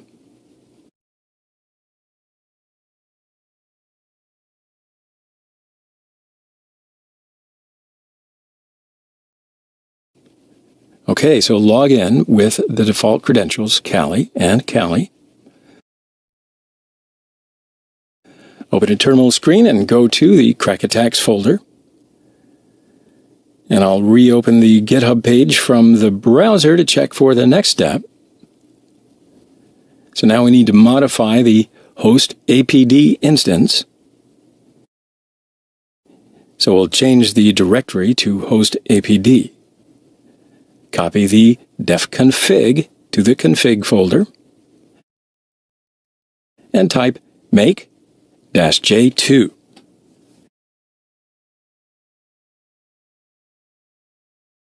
Now, before starting testing, we've got to disable the Wi-Fi Network Manager. And to do this, we'll run systemctl stop network manager. All right, so let's have a look at the status of the network manager. And yeah, you can see it's inactive now. So the next step is running the command. So the script can still use Wi-Fi. Go back to the KRACK attack folder. Run the script.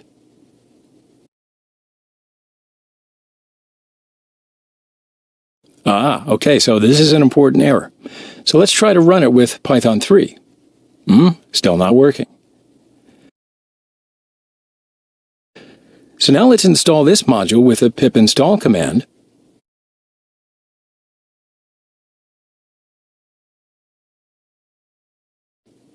Run the script. Same error again. Interesting. So let's search. Let's search on Google for this error.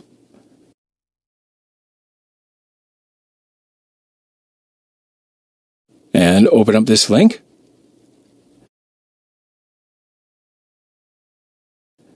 All right, so I guess we'll need to install the PyCryptoDomex module, and we'll install it with pip.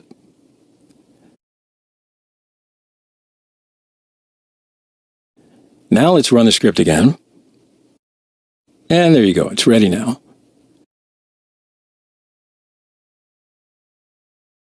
So the script created a fake access point named test network. And the password of this access point is ABCDEFGH.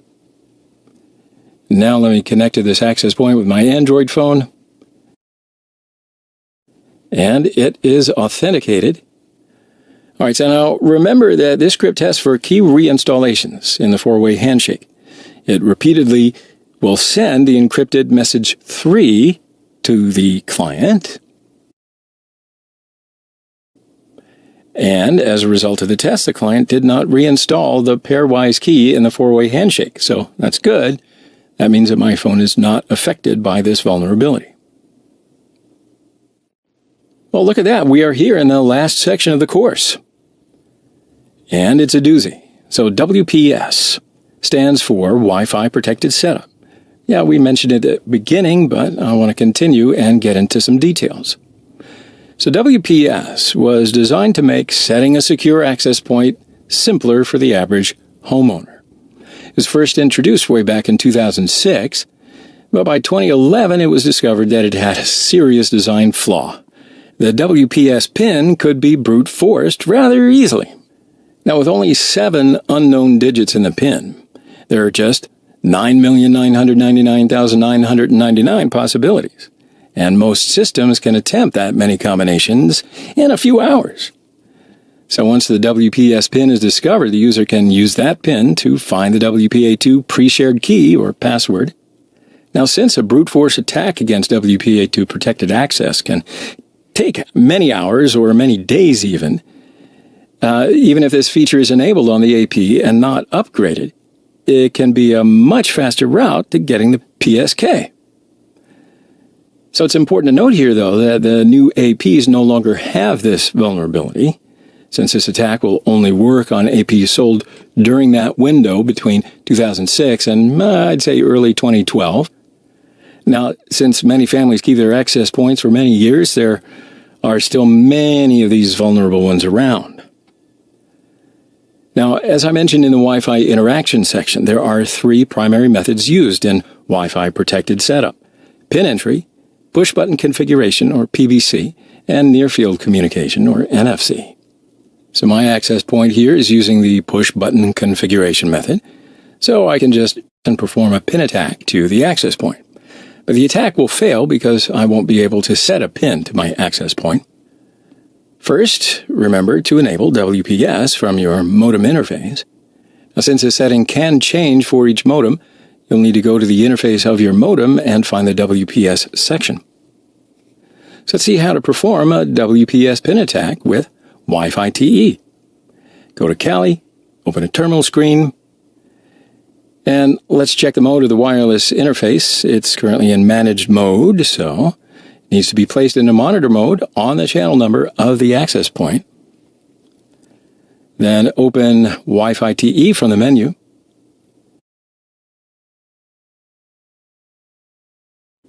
And here are the options for the WPS attack. Run Wi-Fi TE with a WPS parameter. Then when you see the target access point, just keyboard command Control-C.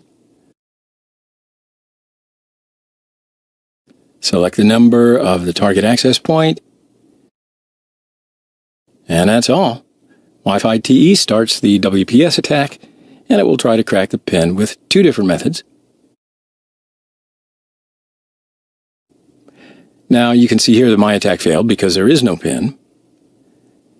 If you can activate WPS with a PIN method on your access point, you can follow those steps, and you will crack the PIN. Cross-site scripting, or XSS, is one of the most common vulnerabilities of web applications. It's caused by improper input and output validation. So generally it happens by including malicious client-side scripts into web pages. And when a victim visits the page or clicks a code-injected link, then the malicious script code is executed. And at this point, the victim's browser has no way to determine whether the script is trusted or not. So it'll just execute the script. And by the execution of the script, it can access cookies or other sensitive information retained by the browser. Such a script can even rewrite the entire content of the HTML document. Now, although XSS attacks are possible in VBScript, ActiveX, Flash, and even CSS, the most used language, of course, is JavaScript. So executing untrusted JavaScript code in browsers can have devastating consequences. Anyway, we can divide XSS attacks into 3 types: reflected, stored, and DOM-based XSS. So in the next few lessons, we're going to cover XSS flaws in detail. So this type of XSS vulnerabilities occur when the malicious input in an HTTP request is immediately returned to the victim's browser in an HTTP response. So the malicious input data is not stored on the back end. So that's why we call it reflected. What the attacker enters is reflected to the victim quickly. Now, it's also known as non-persistent or first order or type 1 XSS. Reflected XSS vulnerabilities require the malicious script to be embedded into a URL. So, as a pen tester, we should try to find a way to entice the victim user to click the link containing the malicious script. Now, in order to be successful, the user needs to click on the infected link. But before that, we need to use whatever social engineering technique we need to deliver the infected link to the potential victims. So, open Kali and log into BWAP, just like we always do.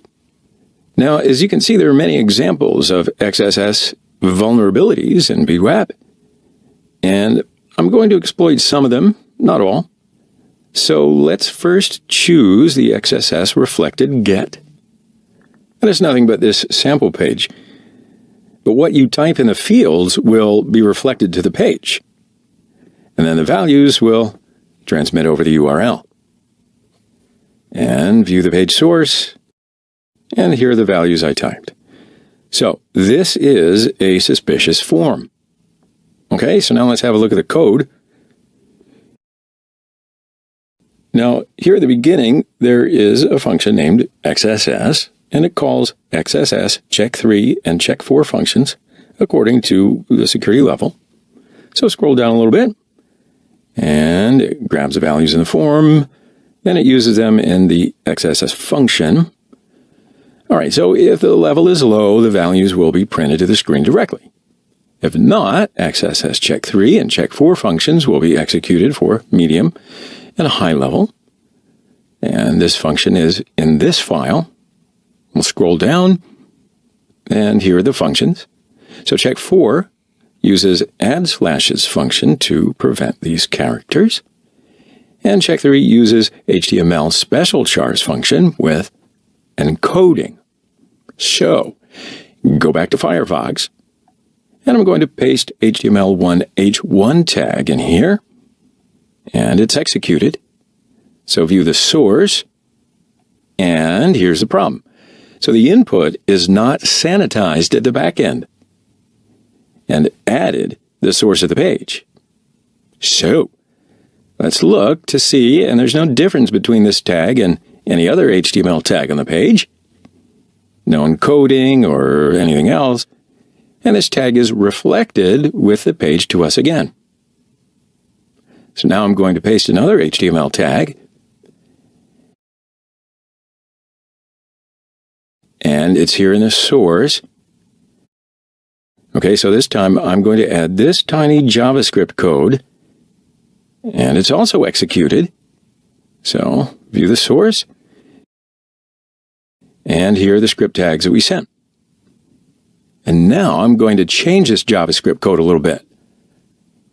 Then fill in the form and go. And in the message box, we see the cookies and the session ID as well. So, how do we benefit by executing JavaScript in the browser? So, JavaScript provides us the power to do many things browser-side, but we do have to use a browser. So, in order to hack, we need to execute JavaScript in someone else's browser. So, copy that URL and open another tab and paste it and go. So you can see JavaScript payload in the URL is executed as soon as I open the page. Or, in our scenario, clicking a link. So we need to deceive the user to click a link, right? But alerting the session ID is not a good way. So you can use this code. It will send base64 encoded user's cookie to my application. You can download and host it on your Kali or your host if you like. It's a simple Bootstrap 4 app. So paste this payload in here. Open the Web Developer tool, then go. And what do you see? The code is sent to the server, and nothing happens at the back end. But then the JavaScript code is reflected to the page, and then this JavaScript code executes and sends the encoded cookie value to my grab page. So view source. And Our payload is perfectly displayed here. So now go to the Cookie Stealer app, refresh the page, and we have an incoming session. So click to log in. Username is awapt, and password is 12345. And the cookie with the session ID is here. Now from the More button, you can view details about incoming requests. You can check to see if the session is live or not. Return to sessions. Also, you can view the main page on BWAP. And as you can see, here's our current user. Okay, then go back to Kali again. And I validated the XSS vulnerability. So now copy this URL, then log out. Open BWAP with just as another user. So I'll log into it as BWAP user 1. And let's say somehow I've sent the link to this user and the user clicks on it. So that means I'm just going to paste it here and hit enter. View source. The value in the URL is lying in the source. Then go to the Cookie Stealer app, refresh the page, and here is a new user's cookie. Now go to session, and it is BWAP user 1 session. So we stole the session ID value of the user, and we'll use it to authenticate ourselves. Good. So let's have a look at some other examples. So BWAP handles different aspects of XSS very well. And the next example is one of them. So after logging into BWAP, choose Reflected JSON from the menu. And there's a search box on the page.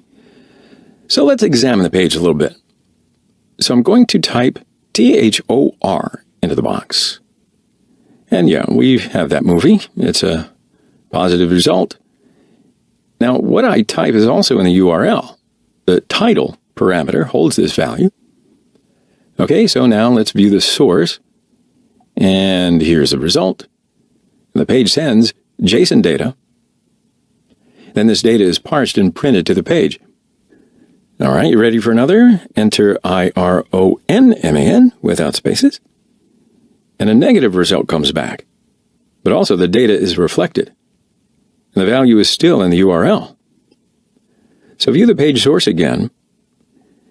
Now, this is my input, and it is reflected to the page. So like I did in the previous lesson, paste the HTML H1 tag. Okay, it works. And paste the NBA link. Okay, so something went wrong here. Let's view the source. The link is here. Okay, I think I found it. Did you?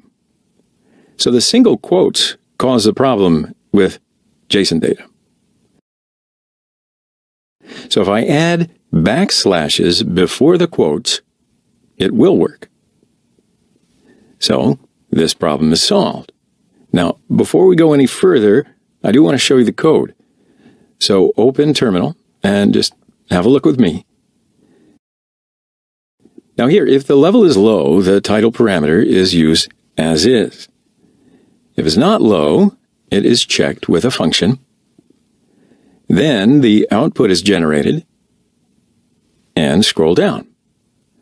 So now here is the script, and the output is added into the script. And then as you see, if the result is negative, the search term is sent back to the browser. So go back to Firefox, and we can run HTML tags entered into this field. So let's paste this tiny script. Okay, no, it doesn't work. So now to figure out what's happening, let's view the source. Because my input breaks the original script, right? Now this part is between script tags. So it can't be executed if there's, anything meaningful. And the rest is not between script tags. So the browser uses the remaining part as text. So it displays text in the page. So now type Iron Man to clear here and view the source. Now we can create our payload, which doesn't break the original script. So I'm going to just write it here, and step by step I will create the payload. So first, let's close these double quotes around our input. Then, using this curly bracket, and then this bracket, and then this single quote around the JSON data. Then a semicolon to end this line. And close the opening script tag. So now we can start our payload. First alert the cookie as always, and then add an opening script tag. And that's it. So let's copy this payload and paste it in the search box. And yeah, the JavaScript code executes. Now let's view the source to figure it out better.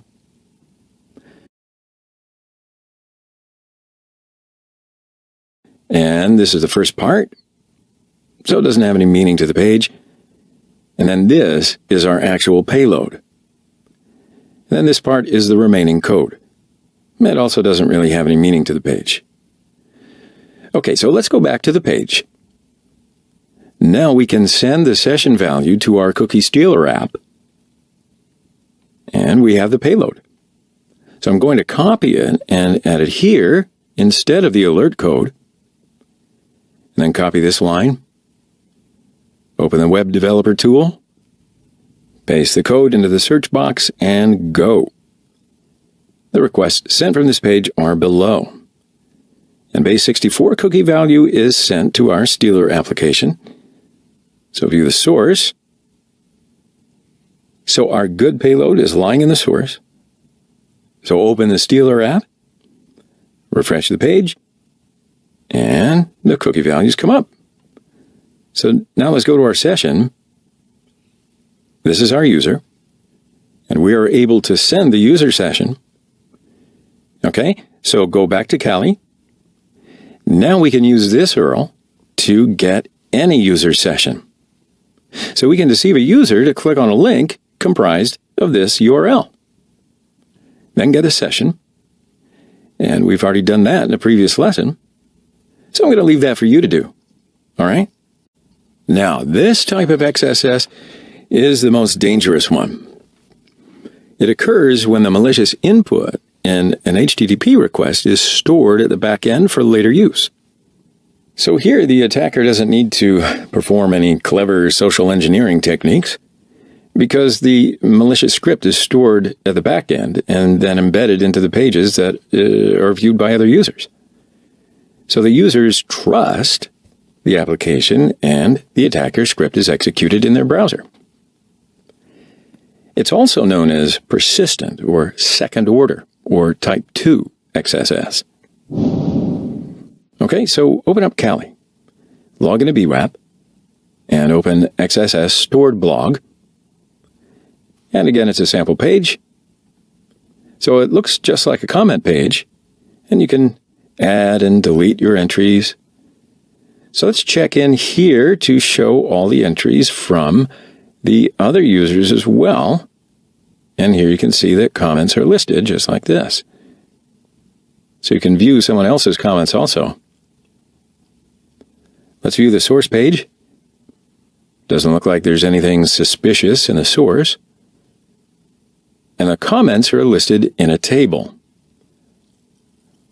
Okay, so now I'm going to do the same thing that we did for reflected XSS. I'll first try to add HTML tags. So paste HTML h1 tag and submit. And it works. And paste an HTML link and then submit. It also works. Okay, so view page source. Now you see the HTML tags I entered are lying in the source. They are not escaped, not sanitized, nothing else. So now open the terminal to see the code. And this is the code file. Now don't confuse this with SQL